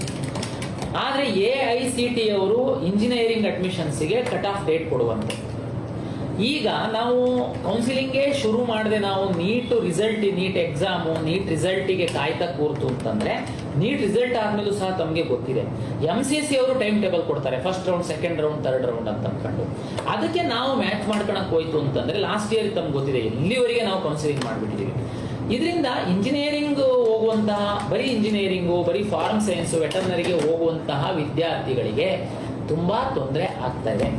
ಈ ಹಿನ್ನೆಲೆಯಲ್ಲಿ ಇತ್ತೀಚೆಗೆ ಎಲ್ಲಾ ಕಾಲೇಜುಗಳ ವೃತ್ತಿಪರ ಅಂದ್ರೆ ಮೆಡಿಕಲ್, ಡೆಂಟಲ್, ಆಯುಷ್ ಮತ್ತೆ ಇಂಜಿನಿಯರಿಂಗ್ ಎಲ್ಲ ಅಸೋಸಿಯೇಷನ್ಗಳು ಮತ್ತು ವೈದ್ಯಕೀಯ ಶಿಕ್ಷಣ ಸಚಿವರು ಹಾಗೂ ಉನ್ನತ ಶಿಕ್ಷಣ ಸಚಿವರು ಸರ್ಕಾರದ ಮಟ್ಟದಲ್ಲಿ ನೀಟ್ ಪರೀಕ್ಷೆ ಮರುಪರೀಕ್ಷೆ ಆಗ್ತಾ ಇರೋದ್ರಿಂದ ಡಿಲೇ ಆಗ್ತಾ ಇರೋದ್ರಿಂದ ನಾವು ಯಾವ ರೀತಿ ಈ ವರ್ಷ ಕೌನ್ಸಿಲಿಂಗ್ ಮಾಡಬೇಕು ಅಂತ ಒಂದು ವಿವರವಾದ ಸಭೆಯನ್ನ ನಡೆಸಿ ಈ ಬಾರಿ ಮೆಡಿಕಲ್ ಡೆಂಟಲ್ ಆಯುಷನ್ನ ಹೊರತುಪಡಿಸಿ ಅಂದ್ರೆ ಆ ರಿಸಲ್ಟಿಗೆ ವೆಯ್ಟ್ ಮಾಡದೆ ಉಳಿದಂತಹ ಕೋರ್ಸ್ಗಳಿಗೆ ಕೌನ್ಸಿಲಿಂಗ್ ಶುರು ಮಾಡುವಂತದ್ದಕ್ಕೆ ನಿರ್ಧಾರ ಮಾಡಲಾಗಿದೆ. ಹಾಗಿದ್ರೆ ಈ ಸರಿ ಸರ್ ನಮಗೆ ತುಂಬಾ ತೊಂದರೆ ಆಗ್ಬಿಡುತ್ತೆ, ಅನ್ಯಾಯ ಆಗುತ್ತೆ ಅಂತ ಏನ್ ಭಾವಿಸಕ್ ಹೋಗ್ಬೇಡಿ. ನಾವು KE ಅವರ ಜವಾಬ್ದಾರಿ ಏನು ಅಂತಂದ್ರೆ ಎಲ್ಲರ ಹಿತವನ್ನು ಕಾಯ್ಬೇಕಾಗತ್ತೆ. ಹಾಗಾಗಿ ನಾವು ನಿಮ್ಮ ನೀಟ್ ರ್ಯಾಂಕ್ ಅನ್ನ ಬಿಟ್ಟು ನಾವು ಕೌನ್ಸಿಲಿಂಗ್ ಶುರು ಮಾಡಿದ್ರು ಸಹ ತಮ್ಗೆಲ್ಲ ಗೊತ್ತಿದೆ, ಒಂದು ರೌಂಡ್ ಕೌನ್ಸಿಲಿಂಗ್ ಮಾಡುವಂಥದ್ದಕ್ಕೆ ಕನಿಷ್ಠ 30 ರಿಂದ 40 ದಿವಸಗಳು ಬೇಕಾಗುತ್ತೆ. ನೀವು ಹೇಗೆ ಅಂದ್ರೂ 21ಕ್ಕೆ ಎಕ್ಸಾಮ್ ಆದರೆ ಜುಲೈ 21ಕ್ಕೆ ನಿಮ್ದು ನೀಟ್ ಬರ್ಬೋದು. ಆ ಕಡೆಗೆ 8-10 ದಿವಸ ಅವರು MCC ಅವರು ಟೈಮ್ ಟೇಬಲ್ ಕೊಟ್ಟು ಫಸ್ಟ್ ರೌಂಡ್ ಶುರು ಮಾಡ್ಬೋದು ಅಂತಂದ್ರು ನಮಗೆ ಸಿಗುವಂಥದ್ದು ಮುಂದಿನ ಒಂದು 55-60 ದಿನಗಳಲ್ಲಿ ಏನು 1-1.5 ರೌಂಡ್ ಅಷ್ಟೇ ಮಾಡಲಿಕ್ಕೆ ಸಾಧ್ಯ ಆಗಿರುತ್ತೆ. ತಮಗೆಲ್ಲ ಗೊತ್ತಿದೆ, ನಾವು ಸೆಕೆಂಡ್ ರೌಂಡ್ ತನಕ ಅಪ್ಗ್ರೇಡೇಷನ್ಗೆ ಅವಕಾಶ ಕೊಡ್ತೀವಿ. ಹೇಗೆ ಅಂತಂದ್ರೆ ಉದಾಹರಣೆಗೆ ನೀವು ಈಗ ಇಂಜಿನಿಯರಿಂಗ್ ರ್ಯಾಂಕು ಒಳ್ಳೇದಿದೆ, ನೀವು ನೀಟ್ ಪರೀಕ್ಷೆಯನ್ನು ಬರಿತಾ ಇದ್ದೀರಾ, ನಿಮ್ದು ಮೇನ್ ಉದ್ದೇಶ ನೀಟಲ್ಲಿ ಮೆಡಿಕಲ್ ತಗೊಳ್ಬೇಕು ಅಂತನ್ನುವಂಥದ್ದು. ನಾನು ಮುಂದುವರಿಸ್ತೀನಿ. ಕೆಲವು ವಿದ್ಯಾರ್ಥಿಗಳು ದೂರವಾಣಿ ಮೂಲಕ ಇದ್ದಾರೆ, ನಾನು ಅವ್ರಿಗೆ ಮಾತಾಡೋದು ಕಟ್ಟಾಯ್ತು. ಹಾಗಾಗಿ ನೀಟ್ ಯಾರು ನೀಟ್ ರ್ಯಾಂಕ್ ಆಧರಿಸಿ ಮೆಡಿಕಲ್ ಕಾಲೇಜಲ್ಲಿ ಸೀಟ್ ಪಡಿಬೇಕು ಅಂತ ಇದ್ದೀರಾ, ಜೊತೆಗೆ ಇಂಜಿನಿಯರಿಂಗ್ ರ್ಯಾಂಕ್ ಸಹ ಚೆನ್ನಾಗಿದೆ ಅಂತ ಅಂದ್ರೆ ನೀವೇನ್ ಮಾಡಬೇಕು ಅಂತಂದ್ರೆ ನಮ್ಮ ಕೌನ್ಸಿಲಿಂಗ್ ಅಲ್ಲಿ ಜಸ್ಟ್ ಆಪ್ಷನ್ ಎಂಟ್ರಿ ಮಾಡಿ ನಿಮಗೆ ಇಂಜಿನಿಯರಿಂಗ್ ಸಿಕ್ಕಿ ಏನ್ ಚಿಂತೆ ಮಾಡಕ್ ಹೋಗ್ಬೇಡಿ. ನೀವು ಮೆಡಿಕಲ್ ಸಿಕ್ಕಿದ ಮೇಲೆ ಹೆಂಗೆ ಸಾರ್ ಇಲ್ಲ ನಿಮಗೆ ಅಡ್ಮಿಷನ್ ಆಗಿ ಅಂತ ನಾವೇನು ಹೇಳ್ತಾ ಇಲ್ಲ. ಫಸ್ಟ್ ರೌಂಡ್ ಅಲ್ಲಿ ನೀವು ಅದನ್ನ ಹೋಲ್ಡ್ ಮಾಡಿ ಅಪ್ಗ್ರೇಡೇಷನ್ ಬರುವಂತದಕ್ಕೆ ಅವಕಾಶ ಕೊಡ್ತೀವಿ. ಹಾಗಾಗಿ ನೀವೇನು ಗಡಿಬಿಡಿ ಮಾಡಕ್ ಹೋಗ್ಬೇಡಿ, ನಾವು ನಿಮ್ಗೆ ಕ್ಲಾರಿಟಿಯನ್ನ ವಿವರವಾಗಿ ಕೊಡ್ತೀವಿ. ನಂತರ ನೀವು ಮೆಡಿಕಲ್ ಅನ್ನ ಕೌನ್ಸಿಲಿಂಗ್ ಶುರು ಮಾಡಿದಾಗ ನಾವು ಇನ್ ಬಿಟ್ವೀನ್ ಮೆಡಿಕಲ್ ಅನ್ನು ತಗೊಂಡ್ ಬಂದು ಹಾಕಿದಾಗ ಒಂದ್ ವೇಳೆ ನೀವು ಇಂಜಿನಿಯರಿಂಗ್ ಸೀಟ್ ಹೋಲ್ಡ್ ಮಾಡಿದ್ದವರು ನೀವು ಮೆಡಿಕಲ್ ಸಿಕ್ಕಿ ನೀವು ಒಳ್ಳೆ ನಿಮಗೆ ಬೇಕಾಗಿರುವಂತಹ ಮೆಡಿಕಲ್ ಸೀಟ್ ಸಿಕ್ಕಿ ಹೋಗ್ತೀರಾ ಅಂತಂದ್ರೆ ನಿಮ್ಮ ಇಂಜಿನಿಯರಿಂಗ್ ಸೀಟನ್ನ ನಾವು ಯಾರೋ ಕೆಳಗಡೆ ರ್ಯಾಂಕ್ ಇರೋರಿಗೆ ಏನು ಕೊಡಲ್ಲ. ಉದಾಹರಣೆಗೆ ನಂಬರ್ 1 ಕಾಲೇಜಲ್ಲಿ ಬರೀ ಇಂಜಿನಿಯರಿಂಗ್ ಮಾಡಬೇಕು ಅಂತಿರುವಂತ ವಿದ್ಯಾರ್ಥಿಗೆ ನಂಬರ್ 2 ಕಾಲೇಜಲ್ಲಿ ಸಿಕ್ಕಿರುತ್ತೆ. ನಂಬರ್ 1 ಕಾಲೇಜಲ್ಲಿ ಸಿಕ್ಕಿರೋನು ಮೆಡಿಕಲ್ಗೆ ಹೋಗ್ತಿದ್ದಂಗೆನೆ ನಂಬರ್ 2 ಕಾಲೇಜಲ್ಲಿ ಇರುವಂತವನಿಗೆ ಅಪ್ಗ್ರೇಡೇಷನ್ ಅವಕಾಶ ಕೊಡ್ತೀವಿ. ನೀವು ಸಹ ಸರ್ ಹೆಂಗೆ ಅವ್ನು ಮೆಡಿಕಲ್ಗೆ ಹೋಗ್ಬಿಟ್ಟ, ನನಗೆ ಆ ಕಾಲೇಜ್ ಬೇಕಾಗಿತ್ತು, ನಾನು ಈ ಕಾಲೇಜಲ್ಲಿ ಅನಿವಾರ್ಯವಾಗಿ ಸೇರಕ್ ಹೋಗ್ಬೇಡಿ ನೀವು ಫಸ್ಟ್ ರೌಂಡ್ ಅಲ್ಲಿ ಅಂತ ನಿಮ್ಗೆ ತುಂಬಾ ಕ್ಲಾರಿಟಿ ಇತ್ತು ಅಂದ್ರೆ ಸೇರುವಂತ್ರಿ, ಇಲ್ಲಾಂದ್ರೆ ವೆಯ್ಟ್ ಮಾಡಿ. ಹಾಗಾಗಿ ನಾನು ಸಿಂಪಲ್ ಆಗಿ ತುಂಬಾ ಕಾಂಪ್ಲಿಕೇಶನ್ ಇದೆ, ನೀವು ಇಷ್ಟೊಂದಕ್ಕೆಲ್ಲ ನೀವು ತಲೆ ಕೆಡಿಸ್ಕೊಳಕ್ ಹೋಗ್ಬೇಡಿ. Medical, dental, AYUSH, neat rank ಆಧರಿಸಿ ನಾವು ಏನ್ ಮಾಡ್ತೀವಿ, CET ರ್ಯಾಂಕ್ ಆಧರಿಸಿ ಏನ್ ಬೇರೆ ಕೋರ್ಸಿಗೆ ಮಾಡ್ತೀವಿ. ಈ ಎಲ್ಲ ವಿದ್ಯಾರ್ಥಿಗಳಿಗೆ ಫಸ್ಟ್ ರೌಂಡ್ ಮಿಡ್ಲಲ್ಲೋ ಇಲ್ಲ ಫಸ್ಟ್ ರೌಂಡ್ ನಂತರ ಬಿಫೋರ್ ಸೆಕೆಂಡ್ ರೌಂಡು ನಾವು ಒಟ್ಟು ಮಾಡ್ತೀವಿ. ಇದನ್ನು ಲಾಸ್ಟ್ ಇಯರ್ ಸಹ ನಾನು ಪ್ರಾಯೋಗಿಕವಾಗಿ ಮಾಡಿದ್ದೀನಿ, ಯಾರಿಗೇನು ಪ್ರಾಬ್ಲಮ್ ಆಗಿಲ್ಲ. ಆಮೇಲೆ ತಮಗೆಲ್ಲ ಗೊತ್ತಿದೆ, ಈ ಬಾರಿ ನಾವು ಮೆಡಿಕಲ್ಲು, ಡೆಂಟಲ್ಲು, ಆಯುಷ್ ಅವರಿಗೆ ಥರ್ಡ್ ರೌಂಡ್ ಅಲ್ಲಿ ಸಹ ಅಪ್ಗ್ರೇಡೇಷನ್ ಕೊಡ್ತೀವಿ. ಇದು ಕರ್ನಾಟಕದ ವಿದ್ಯಾರ್ಥಿಗಳಿಗೆ ಮೊದಲಿಂದನೂ ಒಂದು ದೊಡ್ಡ ಹೋರಾಟ ಇತ್ತು. ಲಾಸ್ಟ್ ಇಯರ್ ಕೋರ್ಟ್ ಅಲ್ಲಿ ಕೇಸ್ ಹಾಕಿ ಸಹ ಬಹಳಷ್ಟು ಡಿಲೇ ಆಯಿತು. ಈಗ ಒಂದೇ ಕಾರಣಕ್ಕೋಸ್ಕರ ನಮ್ಮಲ್ಲಿ ಅದಕ್ಕೋಸ್ಕರ ನಾವು ಥರ್ಡ್ ರೌಂಡ್ ಅಲ್ಲಿ ಯಾರಾದ್ರೂ ಬಿಟ್ಟು MCCಗೆ ಹೋದ್ರು ಅಥವಾ ಬಿಟ್ಟು ಮಾಡಿದ್ರು ಅಂತಂದ್ರು ಫೈನಲಿ ಮೆಡಿಕಲ್ ಈಸ್ ಅಲ್ಟಿಮೇಟ್. ಎಲ್ಲ ಪೇರೆಂಟ್ಸ್ಗೆ ಬಾರ್ಡರ್ ಅಲ್ಲಿ ಮಿಸ್ ಆಗಿರ್ತೀರಾ. ಸೆಕೆಂಡ್ ರೌಂಡ್ ಅಲ್ಲಿ ಕಂಪಲ್ಸರಿ ಅಡ್ಮಿಷನ್ ಇರುತ್ತೆ. ಥರ್ಡ್ ರೌಂಡ್ ಅಲ್ಲಿ ಅಪ್ಗ್ರೇಡೇಷನ್ ಕರ್ನಾಟಕದಲ್ಲಿ ಕೊಡ್ತಿರ್ಲಿಲ್ಲ, ಬಟ್ ನಾವು ಈ ಸಾರಿ ಕೊಡ್ತೀವಿ, ಅಪ್ಗ್ರೇಡೇಷನ್ ಕೊಡ್ತೀವಿ. ಹಾಗಾಗಿ ನಿಮಗೆ not only medical, third round ಅಲ್ಲಿ ಎಲ್ಲರಿಗೆ ಅಪ್ಗ್ರೇಡೇಷನ್ ಕೊಡ್ತೀವಿ. ಉದಾಹರಣೆಗೆ ಯಾರಾದ್ರೂ ಒಬ್ಬ ಟಾಪ್ ಇಂಜಿನಿಯರಿಂಗ್ ಕಾಲೇಜಲ್ಲಿ ಇದ್ದವನು MCC ನಲ್ಲಿ ಥರ್ಡ್ ರೌಂಡ್ ಅಲ್ಲಿ ಸಿಕ್ಕಿ ಹೋಗ್ಬಿಟ್ಟ ಅಂತ ಭಾವಿಸೋಣ ನಾವು. ನೀವು ಸಹ ಬನ್ನಿ, ನಾನು ಥರ್ಡ್ ರೌಂಡ್ ಶುರು ಮಾಡುವಾಗ ಸೀಟ್ ಮ್ಯಾಟ್ರಿಕ್ಸ್ ಪಬ್ಲಿಷ್ ಮಾಡ್ತೀನಿ.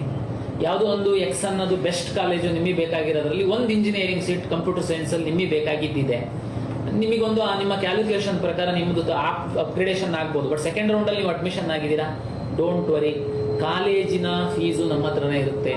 ಎಲ್ಲ KEAಗೆ ಅಡ್ಮಿಷನ್ ಆಗುವಂಥವ್ರು ನಮಗೆ ಫೀಸ್ ಕಟ್ತೀರಾ, ನಾವೇ ಫೀಸ್ ಇಟ್ಕೊಂಡಿರ್ತೀವಿ. ನಂತರ ನಾವು ಕಾಲೇಜಿಗೆ ಕೊಡುವಂಥದ್ದು. ನೀವು ಕಾಲೇಜವರಿಗೆ ಸಹ ನಮ್ಮ ಸರ್ಕಾರದ ಹಿರಿಯ ಸಚಿವರು ರಿಕ್ವೆಸ್ಟ್ ಮಾಡಿದ್ದಾರೆ ಅಸೋಸಿಯೇಷನ್ ಅವರಿಗೆ, ಒಂದು 5% ಮಕ್ಕಳೇನಾದ್ರೂ ಅಡ್ಮಿಷನ್ ಆದ್ಮೇಲೆ ಅಪ್ಗ್ರೇಡೇಷನ್ ಆಗಿ ಆ ಕಡೆ ಈ ಕಡೆ ಹೋಗೋದಿತ್ತು ಅಂತಂದ್ರೆ ನೀವು ಆ ಮಕ್ಕಳಿಗೆ ತೊಂದರೆ ಮಾಡಬಾರ್ದು. ನೀವು ಅವರಿಗೆ ಫ್ರೀ ಎಕ್ಸಿಟ್ ಆಗೋದಕ್ಕೆ ಅವಕಾಶ ಕೊಡಬೇಕು. ಒಂದ್ ವೇಳೆ ನೀವು ಹಾಸ್ಟೆಲ್ ಫೀಸ್ ಕಟ್ಟಿರ್ಬೋದು, ಸ್ಕಿಲ್ ಲ್ಯಾಬ್ ಫೀಸ್ ಕಟ್ಟಿರ್ಬೋದು, ನೀವು ಚಿಂತೆ ಮಾಡಬೇಡಿ. ಆ ಕಾಲೇಜಿನ ಅಸೋಸಿಯೇಷನ್ ಅವರು ಒಪ್ಪಿದ್ದಾರೆ, ಅವರು ನಿಮಗೆ ಫೀಸ್ ರೀಫಂಡ್ ಮಾಡ್ತಾರೆ. ಹಾಗಾಗಿ ನೀವು ಥರ್ಡ್ ರೌಂಡ್ ಅಲ್ಲಿ ಸಹ ಅಪ್ಗ್ರೇಡೇಷನ್ ಆಗಿ ಬೇರೆ ಕಾಲೇಜಿಗೆ ಹೋಗೋದಕ್ಕೆ ಅವಕಾಶ ಕೊಡ್ತೀವಿ. ಹಾಗಾಗಿ ನಾವು ಸ್ಪ್ಲಿಟ್ ಮಾಡಿ ಕೌನ್ಸಿಲಿಂಗ್ ಮಾಡ್ತಿದ್ದಂಗೆ ಅನ್ಯಾಯ ಆಗುತ್ತೆ ಅಂತ ತಾವೇನು ಭಾವಿಸುವಂತ ಅಗತ್ಯ ಇಲ್ಲ. ನಿಮಗೆ ಫೆಸಿಲಿಟೇಟ್ ಮಾಡ್ತೀವಿ. ಸರ್, ತುಂಬ ವಿದ್ಯಾರ್ಥಿಗಳು ನೀವು ಆಪ್ಷನ್ ಎಂಟ್ರಿ ಮಾಡ್ಲಿಕ್ಕೆ ಅಂದ್ರೆ PU ಅಂಕಗಳನ್ನ CBSE ಮತ್ತೆ 12th ಏನ್ ಬೇರೆ ಬೋರ್ಡ್ಗಳು ವಿದ್ಯಾರ್ಥಿಗಳು ಹೊರ ರಾಜ್ಯದ ವಿದ್ಯಾರ್ಥಿಗಳಿಗೆ ಅಷ್ಟೆಲ್ಲ ಹೇಳಿದ್ರು CBSE ವಿದ್ಯಾರ್ಥಿಗಳು ಅಂಕಗಳನ್ನ ಎಂಟ್ರಿನೇ ಮಾಡಿರಲ್ಲ. ಎಷ್ಟೋ ಜನ ಈಗ ಮೊನ್ನೆನೂ ರಿಸಲ್ಟ್ ನಮ್ಗೆ ಬಂದಿಲ್ಲ ಅಂತ ಚೆಕ್ ಮಾಡಿದಾಗ ಅವ್ರ ಅಂಕ ಎಂಟ್ರಿ ಮಾಡಿದಾರೆ ಗಮನಕ್ಕೆ ಬರುತ್ತೆ. ಈಗ ಅವರ ಶಾಲೆಗಳಲ್ಲಿ ಅಂದ್ರೆ 12th ಓದ್ಬೇಕಾದ್ರೆ ಅವರು ಲೆಕ್ಚರ್ಸ್ಗಳು ಅವರಿಗೆ ಟೀಚರ್ಸ್ಗಳು ಮಾಹಿತಿ ಕೊಟ್ಟಿರೋದಿಲ್ವಾ? ಆಕ್ಚುಲಿ ನೋಡಿ, ನಾವು ಎಲ್ಲ ಮಕ್ಕಳಿಗೆ ಮಾರ್ಕ್ಸ್ ಎಂಟ್ರಿ ಮಾಡಿ ಅಂತ ಹೇಳಲೇ ಇಲ್ಲ. ನಾವು ಸ್ಟೇಟ್ ಆಯಾ ಬೋರ್ಡ್ಗಳಿಂದನೇ ನಾವು ತಗೊಳ್ಳುವಂಥದ್ದು ನಮ್ದು ಉದ್ದೇಶ ಇತ್ತು. ಆಕ್ಚುಲಿ ಉದಾಹರಣೆಗೆ ಈ ಬಾರಿ ನಾವು ಫಸ್ಟ್ ಟೈಮು ಮಹಾರಾಷ್ಟ್ರ ಮತ್ತೆ ಕೇರಳ ಬೋರ್ಡಿಂದ ಸಹ ನಾವು ತಗೊಂಡಿದ್ದೀವಿ. ಪಾಪ ಅವ್ರು ಸಹ ನಮಗೆ ಕೋಆಪರೇಷನ್ ಮಾಡಿ API ಸರ್ವಿಸಸ್ಸನ್ನೇ ಕೊಟ್ಟಿದ್ದಾರೆ. ಇವೊಂದು ನಮಗೆ ಮಹಾರಾಷ್ಟ್ರದವರು ಒಂದು ರಿಸಲ್ಟಿಗೆ 7 ರೂಪೀಸ್ ಚಾರ್ಜ್ ಮಾಡ್ತೀವಿ ನಾವು API ಸರ್ವಿಸ್ ಕೊಡೋದಕ್ಕೆ ಅಂತಂದ್ರು. ಹಾರ್ಡ್ಲಿ ನಮ್ಮ ಗಡಿನಾಡು ಕನ್ನಡಿಗರು ಒಂದು 2,500-3,000 ಸಾವಿರ ಮಹಾರಾಷ್ಟ್ರದ ಮಕ್ಳು ಇರ್ತಾರೆ.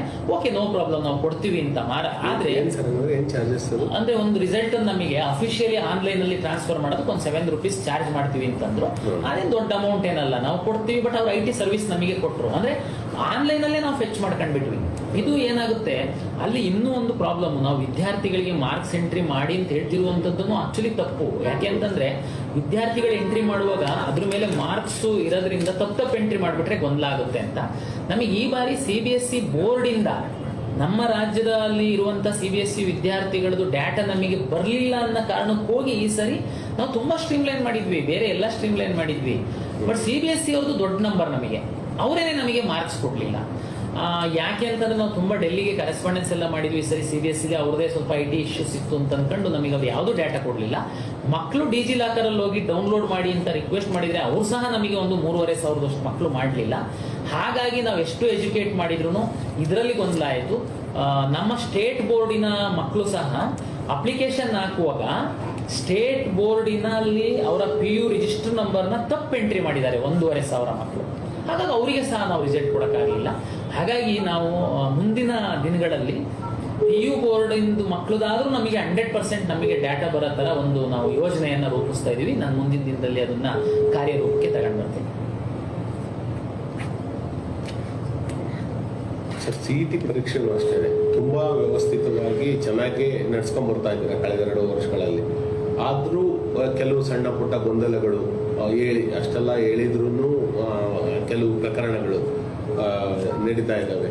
ಅದನ್ನು ಸಂಪೂರ್ಣ ಕಡಿವಾಣ ಹಾಕಕ್ಕೆ ಈ ಲೆಕ್ಚರ್ಸ್ಗಳಿಗೆ ಅಂದ್ರೆ ಯಾರು ಪರೀಕ್ಷಾ ಕೇಂದ್ರಗಳಲ್ಲಿ ಕೆಲಸ ಮಾಡ್ತಾರೆ ಅವ್ರಿಗೆ ಇನ್ನಷ್ಟು ತರಬೇತಿಯ ಅಗತ್ಯ ಇದೆಯಾ, ಅಥವಾ ಇನ್ನು ಏನಾದರೂ ಬೇರೆ ರೀತಿಯಾಗಿರ್ತಕ್ಕಂಥ ಕ್ರಮಗಳನ್ನು ಕೈಗೊಳ್ಳಬಹುದು? ನಂದು ತಮ್ಗೆಲ್ಲರಿಗೂ ಗೊತ್ತಿರುವಂತೆ ಕರ್ನಾಟಕ ಪರೀಕ್ಷಾ ಪ್ರಾಧಿಕಾರ CET ಪರೀಕ್ಷೆ ಅಂತಿದ್ದಂಗೆ 2 ಪಾರ್ಟ್ ಬರುತ್ತೆ. ಒಂದು ವ್ಯವಸ್ಥಿತವಾಗಿ ಅರ್ಜಿ ಕರೆದು ಹುಡುಗರಿಗೆ ಹಾಲ್ ಟಿಕೆಟ್ ಬಿಟ್ಟು ಯಾವುದು ಸೆಂಟರ್ಗಳನ್ನ ಆಯ್ಕೆ ಮಾಡಿ ಯಾವುದು ಮಕ್ಕಳಿಗೆ ಸೆಂಟರಲ್ಲಿ ಪ್ರಾಬ್ಲಮ್ ಆಗದಿರೋ ಥರ ವ್ಯವಸ್ಥೆ ಮಾಡುವಂಥದ್ದು. ಪರೀಕ್ಷೆಗೆ ಸಂಬಂಧಪಟ್ಟಂತಹ ಗೌಪ್ಯತಾ ಕಾರ್ಯಗಳು ಅಂದ್ರೆ question paper printing, OMR printing, ಅಲ್ಲಿ ಯಾವುದೂ ತೊಂದರೆ ಆಗದಿಲ್ದಿರ ಅಂತ ಮಾಡುವಂಥದ್ದು ಇಡೀ ಪರೀಕ್ಷಾ ವ್ಯವಸ್ಥೆಯಲ್ಲಿ ಮಹತ್ವದಂತ ಕೆಲಸ. ಇನ್ನು ಎಕ್ಸಿಕ್ಯೂಷನ್ ಬಂದು ಆಯಾಯ ಜಿಲ್ಲಾಧಿಕಾರಿಗಳು ನಾವು ಪರೀಕ್ಷಾ ಬಂಡಲ್ನ ಹ್ಯಾಂಡ್ ಓವರ್ ಮಾಡಿದ ಮೇಲೆ ಅವರು ಕಾಲೇಜಲ್ಲಿ ಎಲ್ಲ ವ್ಯವಸ್ಥೆ ಮಾಡಿ ಪರೀಕ್ಷೆ ನಡೆಸಿ ನಮಗೆ ಕಳಿಸುವಂಥ ಜವಾಬ್ದಾರಿ ಜಿಲ್ಲಾಧಿಕಾರಿಗಳಿಗೆ ಕೊಟ್ಟಿರ್ತೀವಿ. ನಾನು ಪರೀಕ್ಷಾ ಪ್ರಾಧಿಕಾರಿ ವತಿಯಿಂದ ಈ ಗೌಪ್ಯತಾ ಕಾರ್ಯನ ಪ್ರಾಮಾಣಿಕವಾಗಿ ನಾವು ಆದಷ್ಟು ಗೊಂದಲ ಇಲ್ಲದೆ ನಾವು ಮಾಡಿದ್ದೀವಿ. ತಾವು ನೋಡ್ಬೋದು, ಈ ವರ್ಷ ಓನ್ಲಿ 2 ಸಬ್ಜೆಕ್ಟಲ್ಲಿ ಮಾತ್ರ ಒಂದೊಂದು ಕ್ವಶನ್ ಮಾತ್ರ ಗ್ರೇಸ್ ಹೋಗಿದೆ. ಅದು ಏನಿದ್ರು ನೀವು ಬೇರೆ ಎಲ್ಲ ಪರೀಕ್ಷೆ ನೀವು ಲಾಸ್ಟ್ ಇಯರ್ ನೀಟಲ್ಲಿ ಸಹ 4 ಆ ಥರದ್ದು ಮಿಸ್ಟೇಕ್ ಆಗಿತ್ತು. ಹಾಗಾಗಿ ಅದಕ್ಕೆಲ್ಲ ಹೆಚ್ಚು ಕಾಳಜಿಯನ್ನು ನಾವು ವಹಿಸಿದ್ದೀವಿ. ಈ ಪರೀಕ್ಷಾ ಕೇಂದ್ರದಲ್ಲಿ ಏನು ಈ ಗೊಂದಲ ಆಯಿತು ನೋಡಿ, ನಾವು 99% ಎಷ್ಟೆಲ್ಲ ನಾವು ದುಡ್ದಿದ್ವಿ ಸ್ಮೂತಾಗಿ ಪರೀಕ್ಷೆ ಆಗಬೇಕು ಅಂತನ್ನುವಂಥದ್ದು ಅದು ಕೆಲವೊಮ್ಮೆ ಯಾರಿಗೂ ಕಾಣೋದೇನೆ ಇಲ್ಲ. ಯಾವುದೋ ಸೆಂಟ್ರಲ್ಲಿ ನಮಗೆ ಸಂಬಂಧಪಟ್ಟಂತಹ ವಿಚಾರ ಅಲ್ಲ. ಅಲ್ಲಿ ಯಾರೋ ಒಬ್ಬ ಗೇಟಲ್ಲಿ ಇದ್ದವನು ಅವನ ಮನಸ್ಥಿತಿ ಏನಿತ್ತು ನಾವಂತೂ ಹೇಳಿಲ್ಲ. ಆದರೂ ಸಹ ಜನಿವಾರ ಬಿಚ್ಚಿಸೋದು ಇದು ಎಲ್ಲ ಗೊಂದಲ ಕ್ರಿಯೇಟ್ ಮಾಡಿ ಸುಮ್ಮನೆ ಇಡೀ ಪರೀಕ್ಷಾ ವ್ಯವಸ್ಥೆ ಬಗ್ಗೆ ಚರ್ಚೆ ಮಾಡುವಂಥದ್ದು ಮಾಡಿದ್ರು. ತಾವು ಹೇಳ್ದಂಗಿಲ್ಲ, ಮುಂದಿನ ವರ್ಷದಲ್ಲಿ ನಾವು ಈ ವರ್ಷನೇ ಡ್ರೆಸ್ ಕೋಡ್ ಆಫೀಸರ್ ಅಂತೆಲ್ಲ ಇಂಟ್ರೊಡ್ಯೂಸ್ ಮಾಡಿ ತರಬೇತಿ ಕೊಟ್ಟಿದ್ವಿ. ಇನ್ನೂ ಮುಂದಿನ ವಿಚಾರದಲ್ಲಿ ಇನ್ನೂ ಗಂಭೀರವಾಗಿ ತಗೊಳ್ತೀವಿ. ಮತ್ತು ಇದಕ್ಕೆ ಹೆಚ್ಚು ಜಿಲ್ಲಾಧಿಕಾರಿಗಳು ಮತ್ತು ಜಿಲ್ಲಾ ಪೊಲೀಸ್ ವರಿಷ್ಠಾಧಿಕಾರಿಗಳು ಇದರಲ್ಲಿ ಭಾಗಿಯಾಗಬೇಕಾಗುತ್ತೆ. ಯಾಕೆಂತಂದ್ರೆ ನಾವು ಕೋರ್ ವರ್ಕ್ ಏನಿದೆ ಕಾನ್ಫಿಡೆನ್ಷಿಯಲ್ ಅಲ್ಲಿ ನಾವು ಫೋಕಸ್ ಮಾಡಬೇಕಾಗುತ್ತೆ. ಇಡೀ ರಾಜ್ಯದ ಎಲ್ಲಾ ಜಿಲ್ಲೆಗಳಲ್ಲಿ 745 ಪರೀಕ್ಷಾ ಕೇಂದ್ರದಲ್ಲಿ ನಾವು ಪರೀಕ್ಷೆ ಮಾಡಿದ್ದೀವಿ. ಪರೀಕ್ಷಾ ಪ್ರಾಧಿಕಾರ ಆ ಎಲ್ಲ ಜವಾಬ್ದಾರಿಗಳನ್ನ ತಗೊಂಡು ನಿರ್ವಹಿಸುವಂಥದ್ದು ಪ್ರಾಕ್ಟಿಕಲ್ ಆಗಿ ಸಾಧ್ಯ ಇಲ್ಲ. ಅದಕ್ಕೇನೆ ನಮ್ಮ ನಿಯಮದ ಪ್ರಕಾರ ಆಯಾ ಜಿಲ್ಲೆಯಲ್ಲಿ ಪರೀಕ್ಷೆ ನಡೆಸುವಂತಹ ಜವಾಬ್ದಾರಿ ಜಿಲ್ಲಾಧಿಕಾರಿಗಳಿಗೆ ಕೊಟ್ಟಿದ್ದಾರೆ. ಹಾಗಾಗಿ ಅವರ ಒಂದು ಸಹಾಯದಿಂದ ಜಿಲ್ಲಾಧಿಕಾರಿಗಳು ಮತ್ತು ಜಿಲ್ಲಾ ಪೊಲೀಸ್ ವರಿಷ್ಠಾಧಿಕಾರಿಗಳ ಸಹಾಯದಿಂದ ಈ ಪರೀಕ್ಷೆ ಎಕ್ಸಿಕ್ಯೂಷನ್ ನಾವು ಇನ್ನೂ ವ್ಯವಸ್ಥಿತವಾಗಿ ನಾವು ಮಾಡ್ತೀವಿ ಅನ್ನುವಂಥದ್ದು ಹೇಳಲಿಕ್ಕೆ ಇಚ್ಛಪಡ್ತೀನಿ. ಸರ್, ಇಲ್ಲಿ ವಿಶ್ವನಾಥ್ VS ಅನ್ನೋ ಕ್ವಶನ್ ಹಾಕಿದ್ದಾರೆ. ಈ ವೆರಿಫಿಕೇಶನ್ ಸ್ಲಿಪ್ ನ ಡೌನ್ಲೋಡ್ ಮಾಡೋಕೆ ಯಾವಾಗ ಅಲೋ ಮಾಡ್ತೀರಾ ಅಂತ? ತಮಗೆಲ್ಲ ಗೊತ್ತಿದೆ, ವೆರಿಫಿಕೇಶನ್ ಸ್ಲಿಪ್ ಡೌನ್ಲೋಡ್ ಮಾಡಿದ ಮೇಲೆ ನಿಮ್ಮ ವೆರಿಫಿಕೇಶನ್ ಸ್ಲಿಪ್ ಅಲ್ಲಿ ನಿಮ್ಮ ರ್ಯಾಂಕು, ನಿಮ್ಮ ರಿಸರ್ವೇಷನ್ನು ಎಲ್ಲದೂ ಅದರಲ್ಲಿ ಬರುತ್ತೆ. ಅಂದ್ರೆ ಅಲ್ಲಿ ನಿಮಗೆ ನೆಕ್ಸ್ಟ್ ಕೌನ್ಸಿಲಿಂಗ್ ಭಾಗವಹಿಸೋದಕ್ಕೆ ರೆಡಿ ಅಂತ ವೆರಿಫಿಕೇಶನ್ ಸ್ಲಿಪ್ ಡೌನ್ಲೋಡ್ ಮಾಡಿದ್ರೆ. ಈಗ ನಾವು ರಿಸಲ್ಟ್ ಅನ್ನ ಕೊಟ್ಟು 2 ದಿನ ಆಗಿದೆ. ನಾವು ಇವತ್ತು ಅಥವಾ ನಾಳೆ ಬೆಳಿಗ್ಗೆ ನಾವು ವೆರಿಫಿಕೇಶನ್ ಸ್ಲಿಪ್ ಅನ್ನ ರಿಲೀಸ್ ಮಾಡ್ತೀವಿ.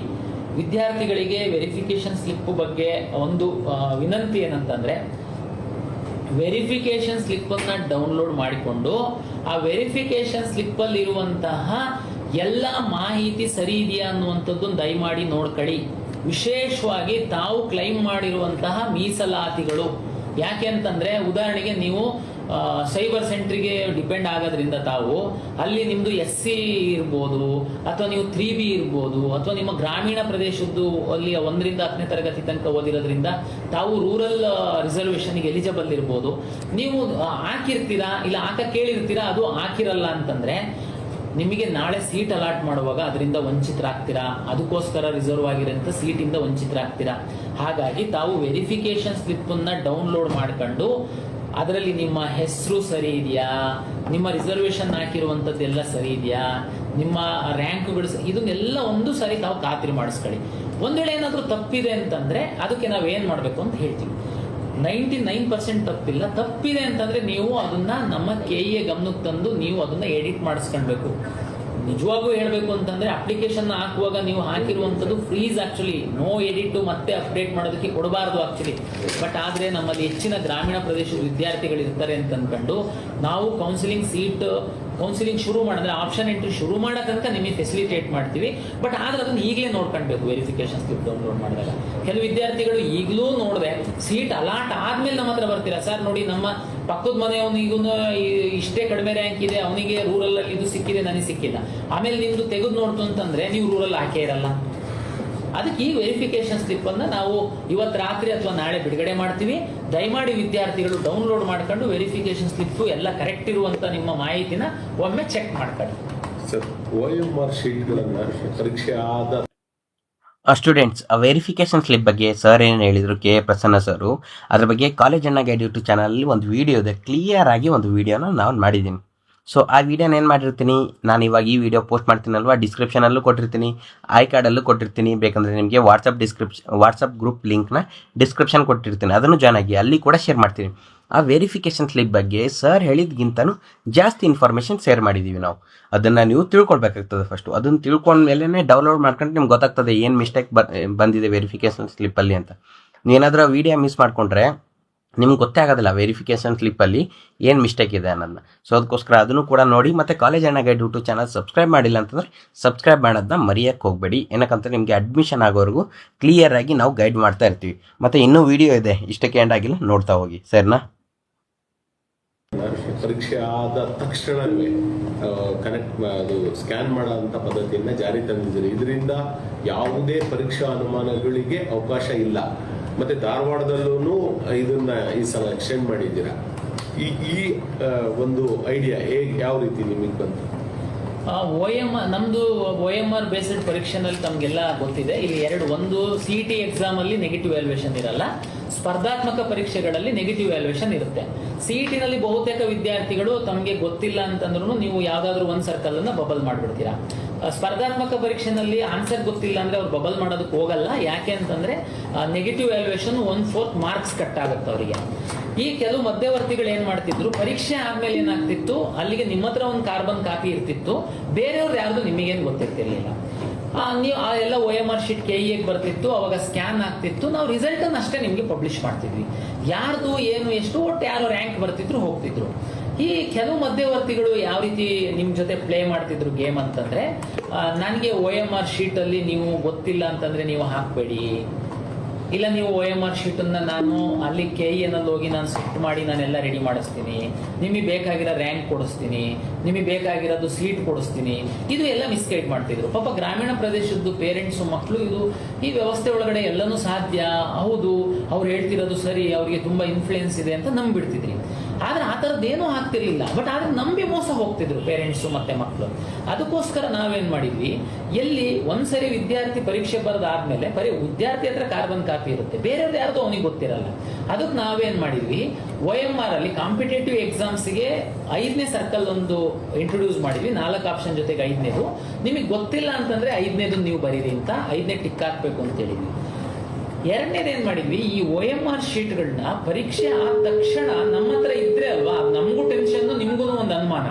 ಅದಕ್ಕೋಸ್ಕರ ನಾವು ಎಕ್ಸಾಮ್ ಸೆಂಟರ್ ವೈಸು ಅಪ್ಲೋಡ್ ಮಾಡಿದ್ವಿ. ಈ ಸರಿ 11.5 ಲಕ್ಷ OMR ಶೀಟ್ ಅನ್ನ 4 ದಿನದಲ್ಲಿ ನಾವು ವೆಬ್ಸೈಟ್ ಅಲ್ಲಿ ಅಪ್ಲೋಡ್ ಮಾಡಿದೀವಿ. ಪರೀಕ್ಷಾ ಕೇಂದ್ರವಾರು ಯಾರು ಬೇಕಾದ್ರೂ ನೋಡ್ಬೋದು. ಸುಮಾರು ಮಕ್ಳುಗಳು ಪೇರೆಂಟ್ಸಿಗೆ OMR ಕಾರ್ಬನ್ ಕಾಪಿ ಕೊಡಲ್ಲ, ಮುಚ್ಚಿಟ್ಕೊಂಡ್ ಬಿಡ್ತಾರೆ. ನಾನು ಅದಕ್ಕೆ ಸುಮಾರು ಜನ ಪೇರೆಂಟ್ಸಿಗೆ ನಾನು ಹೇಳಿದೆ, ನೀವು ಯಾರು ಕೇಳೋದೇ ಬೇಡ, ನಮ್ಮ ವೆಬ್ಸೈಟ್ ಅಲ್ಲಿ ಹೋಗಿ ನಿಮ್ಮ ಮಗು ಯಾವ ಪರೀಕ್ಷಾ ಕೇಂದ್ರದಲ್ಲಿ ಪರೀಕ್ಷೆ ಬರೆದಿದೆ ಅಂತ ಗೊತ್ತಿದ್ರೆ ಸಾಕು, ಆ ಮಗುದು OMR ಶೀಟ್ ಸಿಗುತ್ತೆ. ನಮ್ಮ ವೆಬ್ಸೈಟ್ ಅಲ್ಲೇನೆ ಕೀ ಆನ್ಸರ್ ಸಹ ಇದೆ, ನೀವೇ ವ್ಯಾಲ್ಯೂಯೇಷನ್ ಮಾಡ್ಕೊಳ್ಳಿ, ನಿಮ್ಮ ಮಗುಗೆ ಎಷ್ಟು ಮಾರ್ಕ್ಸ್ ಬಂದಿದೆ ಅಂತ ನಿಮಗೆ ಗೊತ್ತಾಗ್ತದೆ. ಹಾಗಾಗಿ ಪಾರದರ್ಶಕತೆ ಹಿನ್ನೆಲೆ ಒಳಗಡೆ ಈ ಮಧ್ಯವರ್ತಿಗಳು ನಮ್ಮ ಮಕ್ಕಳಿಗೆ ಮೋಸ ಮಾಡ್ತಾ ಇರುವಂತದ್ದನ್ನ ತಪ್ಪಿಸ್ಬೇಕು ಅಂತೇಳಿ ಪರೀಕ್ಷೆ ಆದ ತಕ್ಷಣ ನಾವು OMR ನ ವೆಬ್ಸೈಟ್ ಅಲ್ಲಿ ಹಾಕ್ತಾ ಇದೀವಿ. ಬೆಂಗಳೂರು ಅಲ್ಲದೇನೆ ರಾಜ್ಯದಲ್ಲಿ ನಾವು ಈಗ ಧಾರವಾಡ ಮತ್ತೆ ಕಲಬುರಗಿನಲ್ಲಿ ಸಹ ಸ್ಕ್ಯಾನಿಂಗ್ ಸೆಂಟರ್ನ KE ವತಿಯಿಂದ ನಾವು ಸೆಟಪ್ ಮಾಡಿದೀವಿ. ಹಾಗಾಗಿ ಪರೀಕ್ಷೆ ಆದ ದಿವಸನೇ ಇಲ್ಲಿ ನಾವು ಅಪ್ಲೋಡ್ ಮಾಡುವಂಥದ್ದಕ್ಕೆ ಎಲ್ಲ ವ್ಯವಸ್ಥೆ ಮಾಡ್ತಾ ಇದೀವಿ. ಇದರಿಂದ ನಮಗೆ ಪರೀಕ್ಷೆ ನಂತರದ ಒಂದು ಏನು ವಿದ್ಯಾರ್ಥಿಗಳಿಗೆ ಅಕ್ರಮಗಳ ಬಗ್ಗೆ ಅನುಮಾನಗಳಿತ್ತು ಅದು ಸಂಪೂರ್ಣವಾಗಿ ಹೋಗ್ಲಾಡಿಸ್ಲಿಕ್ಕೆ ಸಾಧ್ಯ ಆಗಿದೆ ಅಂತ ಹೇಳ್ತೀನಿ. ಸರ್, PCM ರ್ಯಾಂಕ್ ಅಲ್ಲಿ ಪ್ರೀ ರೌಂಡ್ ಅಲ್ಲಿ ಕಾಲೇಜ್ ಅಲರ್ಟ್ ಆದ್ಮೇಲೆ ನೆಕ್ಸ್ಟ್ ರೌಂಡ್ಸ್ ಹೋಲ್ಡ್ ಮಾಡಬಹುದು ಅಂತ ಕೇಳಿದ್ದಾರೆ. ಅದೇನೆ, ಈಗ ಅವರಿಗೆ PCM ರ್ಯಾಂಕ್ ಅಲ್ಲಿ PCM ಅಲ್ಲಿ ಏನು ಪ್ರಶ್ನೆ ಅಂತಂದ್ರೆ, PCM ಅಲ್ಲಿ ಅಂದ್ರೆ ರ್ಯಾಂಕ್ ಅಂದ್ರೆ ಇಂಜಿನಿಯರಿಂಗ್ ಸೀಟು ಆದ್ಮೇಲೆ ನಾವು ಖಂಡಿತ ಹೋಲ್ಡ್ ಮಾಡಬಹುದು. ತಮ್ಗೆಲ್ಲರಿಗೂ ಗೊತ್ತಿದೆ, ಫಸ್ಟ್ ರೌಂಡ್ ಅಲ್ಲಿ ನಾವು ಇನ್ನು ನಿಮಗೆ ಈಗ ಹೇಗಿದ್ರು ಇದು ನಿಮ್ಮ ಎಲ್ಲ ವಿದ್ಯಾರ್ಥಿಗಳು ಪೋಷಕರು ಬೆನಿಫಿಟಿಗೆ ನಾನು ಹೇಳುವಂಥದ್ದು, ನಾವು ಈ ಬಾರಿ ಫಸ್ಟ್ ಟೈಮು ಪ್ರೀ ರೌಂಡ್ ಅಂತೇಳಿ ಕೌನ್ಸಿಲಿಂಗ್ ಮಾಡುವಂಥದ್ದಕ್ಕೆ ನಾವು ವ್ಯವಸ್ಥೆ ಮಾಡ್ಕೊಂಡಿದ್ದೀವಿ.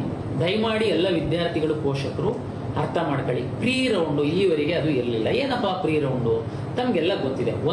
ಇವತ್ತು ನಾನು ಆಪ್ಷನ್ ಎಂಟ್ರಿ ಬಿಡ್ತೀನಿ, ಒಂದು ಕಟ್ ಆಫ್ ಡೇಟ್ ಆದಮೇಲೆ ನಾನು ರಿಸಲ್ಟ್ ರನ್ ಮಾಡಿ ಮಾರ್ಕ್ ರಿಸಲ್ಟ್ ಅನ್ನ ಬಿಡ್ತೀನಿ. ಮಾರ್ಕ್ ರಿಸಲ್ಟ್ ಆದ್ಮೇಲೆ ಮತ್ತೆ ನಾನು ಆಪ್ಷನ್ ಎಂಟ್ರಿದು ಓಪನ್ ಮಾಡ್ತೀನಿ. ತಾವು ಹೊಸದ ಆಪ್ಷನ್ ಹಾಕ್ಬೋದು, ಇರೋದನ್ನ ಡಿಲೀಟ್ ಮಾಡ್ಬೋದು, ರೀಅರೇಂಜ್ ಮಾಡ್ಬೋದು. ಕೊನೆಗೆ ನಂದು ಲಾಸ್ಟ್ ಡೇಟ್ ಆದ್ಮೇಲೆ ಫ್ರೀಸ್ ಆಗುತ್ತೆ. ಆಮೇಲೆ ನಾನು ಪ್ರೊವಿಷನಲ್ ರಿಸಲ್ಟ್ ಒಂದು ಬಿಡ್ತೀನಿ, ಅದು ಟೆಕ್ನಿಕಲ್ ಏನಾದ್ರು ಎರರ್ ಇದೆಯಾ ಅಂತ, ಮತ್ತೆ ಫೈನಲ್ ರಿಸಲ್ಟ್ ನಾನು ಬಿಡ್ತೀನಿ. ಬಿಟ್ಟಾದ್ಮೇಲೆ ಇಲ್ಲಿವರೆಗೆ ಏನಿತ್ತು, ಫಸ್ಟ್ ರೌಂಡ್ ಅಂತ ಶುರು ಮಾಡ್ತಾ ಇದ್ವಿ. ಫಸ್ಟ್ ರೌಂಡ್ ಅಂತಂದ್ರೆ ಅವಾಗ ನಿಮಗೆ 4 ಚಾಯ್ಸ್ ಅನ್ನ ನಾವು ಕೊಡ್ತಿದ್ವಿ ಫಸ್ಟ್ ರೌಂಡ್ ಅಲ್ಲಿ. ಚಾಯ್ಸ್ 1 ಅಂದ್ರೆ ನನಗೆ ಕಾಲೇಜ್ ಇಷ್ಟ ಆಗಿದೆ, ಕಾಲೇಜಿಗೆ ಹೋಗಿ ಅಡ್ಮಿಷನ್ ಆಗ್ತೀನಿ. ಚಾಯ್ಸ್ 2 ಅಂತಂದ್ರೆ ಸಿಕ್ಕಿರೋ ಕಾಲೇಜು ನನಗೆ ಇಷ್ಟ ಆಗಿದೆ, ಬಟ್ ಅದಕ್ಕಿಂತ ಮೇಲಿಂದ ಏನಾದ್ರು ಕಾಲೇಜ್ ಸಿಕ್ಬೋದಾ ಅನ್ನೋದು ನಾನು ವೆಯ್ಟ್ ಮಾಡ್ತೀನಿ ಅಂತ ಚಾಯ್ಸ್ 2 ಆಗ್ತಾ ಇದ್ರಿ. ಏನು ಚಾಯ್ಸ್ 2 ಅಂತಂದ್ರೆ, ಆ ಸೀಟನ್ನ ನಾನು ಹೋಲ್ಡ್ ಮಾಡ್ಕೊಂಡು 2ನೇ ರೌಂಡಿಗೆ ಬರ್ತೀನಿ.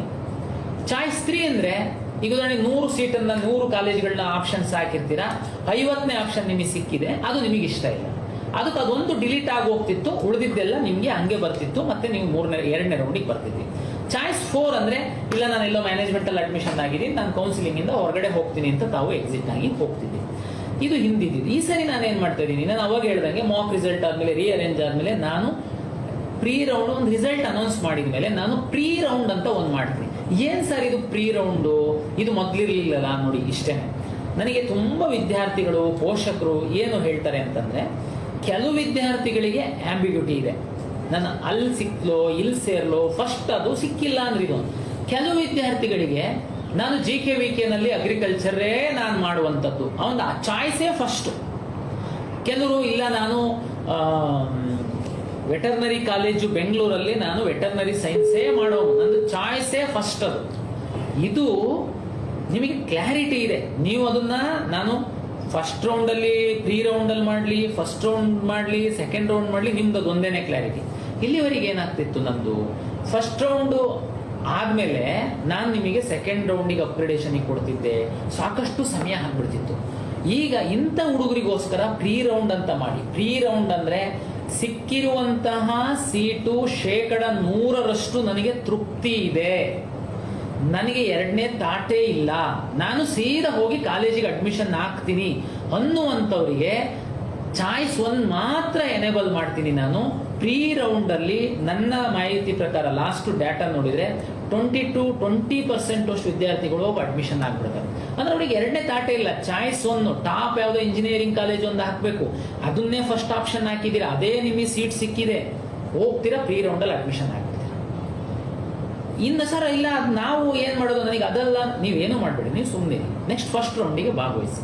ಫಸ್ಟ್ ರೌಂಡಲ್ಲಿ ನಾವು ಡಿ ಕ್ಯಾಟಗರೈಸ್ ಮಾಡ್ತೀವಿ, ಅಲ್ಲಿ ಸುಮಾರು ಸ್ಟೂಡೆಂಟ್ಸ್ ಪೇರೆಂಟ್ಸ್ KS ಸರ್ ಇವಾಗ ಹೇಳಿದ್ದೇನೆಂದರೆ ಚಾಯ್ಸ್ ಸೆಲೆಕ್ಷನ್ ಬಗ್ಗೆನೂ ಕೂಡ ವಿಡಿಯೋ ಮಾಡಿದ್ದೀನಿ. ಮತ್ತು ನಿಮಗೆ ನೀಟ್ ಸ್ಟೂಡೆಂಟ್ಸು ಪ್ರೀ ರೌಂಡಲ್ಲಿ ಏನು ಮಾಡಬೇಕು ಅನ್ನೋದು ಕೂಡ ವಿಡಿಯೋ ಇದೆ ಕಾಲೇಜಿನ ಗಡಿ ಯೂಟ್ಯೂಬ್ ಚಾನಲ್, ಅದನ್ನು ನೋಡಿ. ಇಲ್ಲಿವರೆಗೂ ಇದನ್ನು ಏನು ಹೇಳಿದ್ದಾರೆ, ಈ ವಿಡಿಯೋ ಪ್ರಸನ್ನ ಸರ್ ಮಾತಾಡಿದ್ದು 2 ಗಂಟೆ ವಿಡಿಯೋ ಇದೆ. ಬಟ್ ಅದನ್ನು ಲೆಂತಿಯಾಗಿ ನಾವು ಯೂಟ್ಯೂಬಲ್ಲಿ ಪೋಸ್ಟ್ ಮಾಡದೇ ಇರೋ ಕಾರಣ 40 ಮಿನಿಟ್ಸ್ ವಿಡಿಯೋನ ಪೋಸ್ಟ್ ಮಾಡ್ತೀವಿ. ಇದನ್ನು ಪಾರ್ಟ್ 1 ಅಂತ ಪೋಸ್ಟ್ ಮಾಡ್ತೀವಿ. ಅದಾದಮೇಲೆ ಏನಂತಂದರೆ ಪಾರ್ಟ್ 2 ಪಾರ್ಟ್ 3 ಅಂತ ಬರ್ತದೆ. ನೀವು ಪಾರ್ಟ್ 1 ನೋಡ್ಕೊಳ್ಳಿ, ಅದಾದಮೇಲೆ ಪಾರ್ಟ್ 2 ಬರ್ತದೆ, ಅದನ್ನು ನೋಡ್ಕೊಳ್ಳಿ, ಪಾರ್ಟ್ 3 ಬರ್ತದೆ, ಅದನ್ನು ನೋಡ್ಕೊಳ್ಳಿ. ಎಲ್ಲನೂ ನೋಡ್ಕೊಂಡ್ಬಿಟ್ಟು ಎಲ್ಲನೂ ಲೈಕ್ ಮಾಡಿ ಮತ್ತು ಸಬ್ಸ್ಕ್ರೈಬ್ ಕೂಡ ಮಾಡಿ ಕಾಲೇಜಿನ ಗೈಡ್ ಯೂಟ್ಯೂಬ್ ಚಾನಲ್ಗೆ. ನೆಕ್ಸ್ಟ್ ವಿಡಿಯೋದಲ್ಲಿ ಏನಿರ್ತದೆ ಅಂತಂದರೆ ಎಲ್ಲನೂ ಗೈಡ್ ಇರ್ತದೆ ನಿಮಗೆ. ನಾನು ಇದೇ ಪರ್ಟಿಕ್ಯುಲರ್ ಇರ್ತದೆ ಅಂತ ಏನು ಹೇಳಲ್ಲ. ಕ್ವಶನ್ ಸ್ಟೂಡೆಂಟ್ಸ್ ಏನಿರ್ತದೆ ಅದನ್ನ ಇರ್ತದೆ, ಸ್ಟೂಡೆಂಟ್ಸ್ ಕ್ವಶನ್ಸ್ ಇಲ್ಲ ಅಂತಂದ್ರು ಅದು ಕೂಡ ಗೈಡ್ ಆಗಿ ಇರ್ತದೆ. ಸೊ ನೀವು ಏನೂ ಥಿಂಕೆ ಮಾಡೋಕೆ ಹೋಗ್ಬೇಡಿ. ನಿಮಗೆ ನಾಲೆಜ್ ಬೇಕಾ, ವಿಡಿಯೋನ ನೋಡ್ತಾ ಹೋಗಿ. ವಿಡಿಯೋದಲ್ಲಿ ಅವ್ರು ಏನು ಹೇಳ್ತಾರೆ, ಏನು ಡಿಸ್ಕಸ್ ಮಾಡ್ತಾರೆ, ನಿಮ್ಗೆ ಆಲ್ರೆಡಿ ಗೊತ್ತಿರೋ ಪಾಯಿಂಟ್ ಡಿಸ್ಕಸ್ ಮಾಡಿದ್ರು ಕೂಡ ತಲೆ ಕೆಡ್ಸ್ಕೊಳ್ಬೇಡಿ, ರಿಪೀಟ್ ನಾಲೆಜ್ ತಗೊಳ್ಳಿ, ಸರಿನಾ? ಇವಾಗ ಏನು ಹೇಳ್ತಾರೆ ಅಂತ ನೋಡಿ. ಇದು ಪಾರ್ಟ್ 1 ಅಂತ ಪೋಸ್ಟ್ ಮಾಡ್ತೀನಿ, ಆಮೇಲೆ ಪಾರ್ಟ್ 2 ಪಾರ್ಟ್ 3 ಬರ್ತದೆ. ಯಾರೆಲ್ಲ ಪಾರ್ಟ್ 1 ವಿಡಿಯೋ ನೋಡಿದ್ರೆ ಕಂಪಲ್ಸರಿ ನೀವು ಪಾರ್ಟ್ 2 ಪಾರ್ಟ್ 3 ನೋಡಿದ್ರೆ ನಿಮಗೆಲ್ಲ ಕ್ವಶನ್ಸು ಕ್ಲಾರಿಫೈ ಆಗ್ತದೆ, ಇಲ್ಲಾಂದರೆ ಮತ್ತೆ ಗೊಂದಲದಲ್ಲಿ ಇರ್ತೀರಾ. ಸ್ಪೆಷಲ್ ಕ್ಯಾಟಗರಿ ಸೀಟ್ಸ್ ಎಲ್ಲ ಬರುತ್ತೆ. ಇದು ಏನಂತಂದ್ರೆ ನನಗೆ ಒಂದು ನೀಟಿಗೆ ಮೇಕಪ್ ಮಾಡುವಂಥದ್ದಕ್ಕೂ ಅನುಕೂಲ ಆಗುತ್ತೆ. ಎರಡನೇದು ತುಂಬಾ ಕ್ಲಾರಿಟಿ ಇರೋರು ನಮ್ಮ ಈ ಕೌನ್ಸಿಲಿಂಗ್ ಅಲ್ಲಿ ತುಂಬಾ ದಿವಸಗಳು ಕಾಯುವಂಥದ್ದು ತಪ್ಪಿಸುವಂಥದ್ದಕ್ಕೂ ಅನುಕೂಲ ಆಗುತ್ತೆ. ಹಾಗಾಗಿ ನಾನು ಫಸ್ಟ್ ಟೈಮು ಪ್ರೀ ರೌಂಡ್ ಮಾಡ್ತಾ ಇದ್ದೀನಿ. ಪ್ರೀ ರೌಂಡ್ ಅಂತಂದ್ರೆ ತುಂಬಾ ಕ್ಲಾರಿಟಿ ಕಾಲೇಜಿಗೆ ಹೋಗೋ, ಮತ್ತೆ ಕಾಲೇಜಿಗೆ ಹೋಗಿ ಸೇರ್ಕೊಂಡ್ಬಿಟ್ಟು ಇಲ್ಲ ನಾನು ಮತ್ತೆ ಬರ್ತೀನಿ, ನೋ, ತುಂಬ ಕ್ಲಾರಿಟಿ. ಯಾಕೆ ನಾನು ನಿಮಗೆ ಕಡ್ಡಾಯವಾಗಿ ಒತ್ತಾಯ ಏನು ಮಾಡ್ತಾ ಇಲ್ಲ. ನಿಮಗೆ ಹೆಂಗಿದ್ರು ಮುಂದಿನ ರೌಂಡಲ್ಲಿ ಫಸ್ಟ್ ರೌಂಡಲ್ಲಿ ಭಾಗವಹಿಸೋದಕ್ಕೆ ನಿಮಗೆ ಹೇಳ್ತಾ ಇದ್ದೀನಿ. ನಾನು ಭಾಗವಹಿಸೋದು ಏನಕ್ಕೆ ಸರ್, ನನಗೆ ಬೇಕಾಗಿದ್ದ ಕಾಲೇಜು ಅದೇ ಸಿಕ್ಕಿದೆ ನನಗೆ, ನಾನು ಹೋಗ್ತೀನಿ, ದಯಮಾಡಿ ನೀವು ಹೋಗಿ ಅನ್ನೋವಂಥದ್ದಕ್ಕೆ ಪ್ರೀ ರೌಂಡ್ ಮಾಡ್ತಾ ಇದ್ದೀನಿ. ಅವರು ಯಾರು PCM ವಿದ್ಯಾರ್ಥಿ ರ್ಯಾಂಕ್ ಮೇಲೆ ಸಿಗದೆ, PCM ಅಂದರೆ ಇಂಜಿನಿಯರಿಂಗ್ ರ್ಯಾಂಕ್ ಸಿಕ್ಕಿರುತ್ತೆ. ಉದಾಹರಣೆಗೆ ನಿಮಗೆ ಪ್ರೀ ರೌಂಡಲ್ಲಿ ಒಂದು ಕಾಲೇಜು ಸಿಕ್ಕಿದೆ, ನೀವು ಮೆಡಿಕಲ್ ಆಸ್ಪಿರೆಂಟ್ ಇದ್ದೀರಾ, ಇಲ್ಲ ಇನ್ನೂ ಒಂದು ಒಳ್ಳೆ ಕಾಲೇಜು ಇಂಜಿನಿಯರಿಂಗ್ ಸಿಕ್ಕಬೇಕು ಅಂತ ವೆಯ್ಟ್ ಮಾಡ್ತಾ ಇದ್ದೀರಾ, ಪ್ರೀ ರೌಂಡಲ್ಲಿ ತಾವೇನೂ ಮಾಡಬೇಡಿ, ಜಸ್ಟ್ ನಿಮ್ಮ ರಿಸಲ್ಟ್ ನೋಡ್ಕೊಳ್ಳಿ, ಸುಮ್ಮನಿರಿ. ಫಸ್ಟ್ ರೌಂಡ್ ಅಧಿಕೃತವಾಗಿ ಶುರು ಮಾಡ್ತೀನಿ. ಫಸ್ಟ್ ರೌಂಡಲ್ಲಿ ನೀವು ರಿಅರೇಂಜು ಡಿಲೀಷನ್ನು ಏನಾದರೂ ಮಾಡೋದಿದ್ರೆ ಮಾಡಿ, ರಿಸಲ್ಟ್ ಬಿಡ್ತೀವಿ. ಅವಾಗ್ಲೂ ನಿಮಗೆ ಬೇಕಾಗಿರೋ ಕಾಲೇಜು ಸಿಕ್ಕಿಲ್ಲ, ಇಲ್ಲಪ್ಪ ನಾನು ಸೆಕೆಂಡ್ ರೌಂಡಿಗೆ ಬರ್ತೀನಿ, ಅಲ್ಲಿ ಅಷ್ಟೊತ್ತಿಗೆ ಮೆಡಿಕಲ್ ಸೀಟ್ ಬಂದು ಇನ್ನೊಂದು ಹೋಗ್ಬೋದು, ದಯಮಾಡಿ ವೆಯ್ಟ್ ಮಾಡಿ. ಫಸ್ಟ್ ರೌಂಡಲ್ಲಿ ನೀವು ಅಪ್ಗ್ರೇಡ್ ಅಂದರೆ ಸೀಟ್ ಹೋಲ್ಡ್ ಮಾಡಿ ಅಪ್ಗ್ರೇಡ್ ಮಾಡೋದಕ್ಕೆ ಅವಕಾಶ ಇದೆ, ತಾವು ದಯಮಾಡಿ ಬನ್ನಿ. ಸೆಕೆಂಡ್ ರೌಂಡಲ್ಲಿ ಮಾತ್ರ ಕಂಪಲ್ಸರಿ ಅಡ್ಮಿಷನ್ ಆಗಬೇಕು. ತಮಗೆಲ್ಲ ಗೊತ್ತಿತ್ತು, ಮೆಡಿಕಲ್ಲು, ಡೆಂಟಲ್ಲು, ಆಯುಷ್ ಅವರು ಕಂಪಲ್ಸರಿ ಅಡ್ಮಿಷನ್ ಆಗಬೇಕಾಗಿತ್ತು. ಇಂಜಿನಿಯರಿಂಗ್ ಅವರು ಸೆಕೆಂಡ್ ರೌಂಡಲ್ಲಿ ಸಹ ಅಪ್ಗ್ರೇಡೇಷನ್ಗೆ ಬರ್ತಾ ಇದ್ರಿ. ಈ ಸರಿ ಇಲ್ಲ. ಫಸ್ಟ್ ರೌಂಡಲ್ಲೇ ನಾವು ಡಿ ಕ್ಯಾಟಗರೈಸ್ ಮಾಡ್ತೀವಿ, ಪ್ರೀ ರೌಂಡಲ್ಲಿ ಏನೂ ಮಾಡಲ್ಲ. ಫಸ್ಟ್ ರೌಂಡಲ್ಲಿ ಡಿ ಕ್ಯಾಟಗರೈಸ್ ಮಾಡಿ ದಿ ಬೆಸ್ಟ್ ಆದಷ್ಟು ಮ್ಯಾಕ್ಸಿಮಮ್ ಸೀಟನ್ನು ಅಲಾಟ್ ಮಾಡ್ತೀವಿ. ಆದ್ರೂ ನಾನು ಹೋಲ್ಡ್ ಮಾಡ್ತೀನಪ್ಪ, ಸೆಕೆಂಡ್ ರೌಂಡಿಗೆ ಬರ್ತೀನಿ, ನೋ ಪ್ರಾಬ್ಲಮ್, ತಾವು ಹೋಲ್ಡ್ ಮಾಡಿ ಸೆಕೆಂಡ್ ರೌಂಡಿಗೆ ಬನ್ನಿ. ಸೆಕೆಂಡ್ ರೌಂಡ್ ಅಲ್ಲಿ ಮಾತ್ರ ತಾವು ಕಡ್ಡಾಯವಾಗಿ ಅಡ್ಮಿಷನ್ ಆಗಬೇಕು. ಸರ್ ಇದು ಹೆಂಗೆ ಸರ್, ಇದು ಅನ್ಯಾಯ ಅಲ್ವಾ? ನೀವು ನಮ್ಮ ಥರ್ಡ್ ರೌಂಡ್ ತನಕ ವೆಯ್ಟ್ ಮಾಡಬೇಕು, ಮತ್ತೆ ಯಾವ್ದಾದ್ರು ನಮಗೆ ಸೀಟ್ ಸಿಗ್ಬೋದು. ಓಕೆ, ನಾನೇನು ಬೇಡ ಅಂತ ಹೇಳ್ತಾ ಇಲ್ಲ. ತಾವು ಸೆಕೆಂಡ್ ರೌಂಡಲ್ಲಿ ಅಡ್ಮಿಷನ್ ಆಗಿ ಥರ್ಡ್ ರೌಂಡಲ್ಲಿ ನಾನು ಸೀಟ್ ಮ್ಯಾಟ್ರಿಕ್ಸ್ ಹಾಕ್ತೀನಿ. ಥರ್ಡ್ ರೌಂಡಲ್ಲಿ ತಾವು ಅಪ್ಗ್ರೇಡೇಷನ್ಗೆ ಬನ್ನಿ. ಇಂಜಿನಿಯರಿಂಗ್ ಅವ್ರು ಬನ್ನಿ, ಮೆಡಿಕಲ್ ಅವರು, ಆಯುಷರ್ ಯಾರು ಬೇಕಾದ್ರೂ ಬನ್ನಿ. ಆದರೆ ಸೆಕೆಂಡ್ ರೌಂಡ್ ಮಾತ್ರ ಕಂಪಲ್ಸರಿ ಅಡ್ಮಿಷನ್. ಯಾಕೆ ಅಂತಂದರೆ ತಮಗೆ ಗೊತ್ತಿದೆ, ಈ ಇಂಜಿನಿಯರಿಂಗ್ ವಿದ್ಯಾರ್ಥಿಗಳು first round hold, second round hold, third ರೌಂಡಿಗೆ ಬಂದು ನಮ್ಮದು ಆಲ್ಮೋಸ್ಟ್ ಕೌನ್ಸಿಲಿಂಗ್ ಮುಗೀತಿರುತ್ತೆ. ಆವಾಗ ಸರ್ ನಾನು ಕಾಲೇಜಿಗೆ ಹೋಗಲ್ಲ ಸರ್, ನನಗಿಷ್ಟ ಇಲ್ಲ ಸರ್.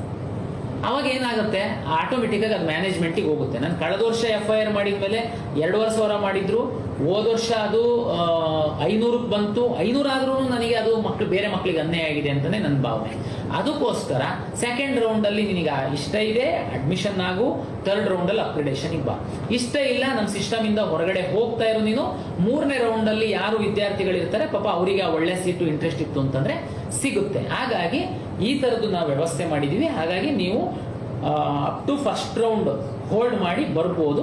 ಸೆಕೆಂಡ್ ರೌಂಡಲ್ಲಿ ರಿಸಲ್ಟ್ ಅನೌನ್ಸ್ ಆದಮೇಲೆ ತಾವು ಕಡ್ಡಾಯವಾಗಿ ಅಡ್ಮಿಷನ್ ಆಗಬೇಕಾಗುತ್ತೆ. ಸರ್, OMR ನಲ್ಲಿ 5th ಸರ್ಕಲ್ ಸ್ಟೂಡೆಂಟ್ಸ್, ಇದು ಬಂದ್ಬಿಟ್ಟು ಪಾರ್ಟ್ 1. ಇವಾಗ ಪಾರ್ಟ್ 2 ಅಂತ ಪೋಸ್ಟ್ ಮಾಡ್ತೀವಿ, ಅದನ್ನು ನೋಡಿ. ಇವಾಗ ಕಂಟಿನ್ಯೂಯೇಷನ್ ಏನಿರ್ತದೆ ಅದನ್ನು ಮತ್ತೆ ಪೋಸ್ಟ್ ಮಾಡ್ತಾ ಇದ್ದೀವಿ. ಸೊ ಎಲ್ಲನೂ ಕ್ಲಿಯರ್ ಆಗಿ ನೋಡ್ಕೊಳ್ಳಿ, ಲೈಕ್ ಮಾಡಿ, ಸಬ್ಸ್ಕ್ರೈಬ್ ಮಾಡಿ. ನಾವೆಲ್ಲ ಇರೋದೇ ನಿಮಗೆ ನಾಲೆಜ್ ಶೇರ್ ಮಾಡೋದಕ್ಕೋಸ್ಕರ, ಗೈಡ್ ಮಾಡೋದಕ್ಕೋಸ್ಕರ, ಮಿಸ್ಟೇಕ್ ಆಗದೆ ಇರೋ ಥರ ನೋಡ್ಕೊಳ್ಳೋದಕ್ಕೋಸ್ಕರ, ಸರಿನಾ? ನೀವು ಇನ್ನೂ ಮತ್ತೆ ಮಿಸ್ಟೇಕ್ ಮಾಡಿಕೊಂಡು ಇದು ಮಾಡ್ತೀರಾ ಅಂತಂದರೆ ಆ ರೀತಿ ಮಾಡೋಕ್ಕೋಗ್ಬೇಡಿ. ನಮಗೆ ಕಾಲೇಜ್ ಅಣ್ಣ ಗೈಡ್ ಯೂಟ್ಯೂಬ್ ಚಾನಲ್ ಸಬ್ಸ್ಕ್ರೈಬ್ ಮಾಡಿ, ಮತ್ತು ವಾಟ್ಸಪ್ ಲಿಂಕ್ ಕೊಟ್ಟಿರ್ತೀನಿ, ಚೆನ್ನಾಗಿ ಕಾಲ್ ಮಾಡೋಕ್ಕೆ ಹೋಗಬೇಡಿ, ವಾಟ್ಸಪ್ ಮೆಸೇಜ್ ಮಾಡೋಕ್ಕೆ ಹೋಗಬೇಡಿ. ನಾನು ವಾಟ್ಸಪ್ ಯೂಸ್ ಮಾಡೋದಲ್ಲ, ಆಫೀಸ್ ಪರ್ಸನ್ಸ್ ಯೂಸ್ ಮಾಡ್ತಾರೆ. ಓಕೆ, ಕಾಲ್ ಸೆಂಟರ್ ಅವರು, ಅವ್ರಿಗೆ ಅಷ್ಟೊಂದು ಮಾಹಿತಿ ಇರೋದಿಲ್ಲ. ನಿಮ್ಗೆ ಏನೇ ಒಂದು ಆನ್ಸರ್ ಬೇಕಂದ್ರೆ ಕಮೆಂಟ್ ಹಾಕಿರಿ, ನಾನು ರೆಸ್ಪಾನ್ಸ್ ಮಾಡ್ತೀನಿ. ನಾನು ರೆಸ್ಪಾನ್ಸ್ ಮಾಡಿಲ್ಲ ಅಂತಂದರೆ ಹೇಳಿ ನೀವು ಫಸ್ಟು, ಸರಿನಾ? ಮತ್ತೆ ಸಿಗೋಣ ಪಾರ್ಟ್ 2ದಲ್ಲಿ. Thank you. ಯಾರೆಲ್ಲ ಪಾರ್ಟ್ 1 ನೋಡಿದ್ರೆ ಪಾರ್ಟ್ 2 ನೋಡ್ಕೊಳ್ಳಿಯಪ್ಪ. ಇಲ್ಲ ಅಂದರೆ ಕಂಪಲ್ಸರಿ ಮಿಸ್ಟೇಕ್ ಮಾಡ್ಕೊಳ್ತೀರಾ, ಮತ್ತೆ ಸರ್ ಅಂತ ಅಲ್ಲಿ ಇಲ್ಲಿ ಅಲ್ದಾಡ್ತೀರಾ. ಸೊ ಅದನ್ನು ಮಿಸ್ಟೇಕ್ ಮಾಡ್ಕೊಳಕ್ಕೆ ಹೋಗ್ಬೇಡಿ, ಸರಿನಾ? Thank you KS sir, Prasanna sir, thank you. ಯಾಕಂತಂದರೆ ನಾವು ಅಡ್ಮಿಷನ್ ಆದಾಗ ಒಂದು 11 ವರ್ಷದಿಂದ ನಾನು ಇಂಜಿನಿಯರಿಂಗ್ ಅಡ್ಮಿಷನ್ ಆದಾಗ ಈ ರೀತಿ ಇರಲಿಲ್ಲ KAನಲ್ಲಿ. ಇವಾಗ ಏನು ಪ್ರಸನ್ನ ಸರ್ ಬಂದುಬಿಟ್ಟು ಎಲ್ಲ ಚೇಂಜಸ್ ಮಾಡಿದ್ದಾರೆ. ಸೊ ಅದಕ್ಕೋಸ್ಕರ ಪ್ರಸನ್ನ ಸರ್ ಅವರಿಗೆ ಥ್ಯಾಂಕ್ ಯು ಹೇಳಲು ನಾನು ಇಷ್ಟಪಡ್ತೀನಿ. ಪಾರ್ಟ್ 2 ನೋಡ್ತೀರಾ ಅಂದ್ಕೊಂಡಿರ್ತೀನಿ. ಪಾರ್ಟ್ 2ನಲ್ಲಿ ಮತ್ತೆ ಸಿಗೋಣ. Thank you.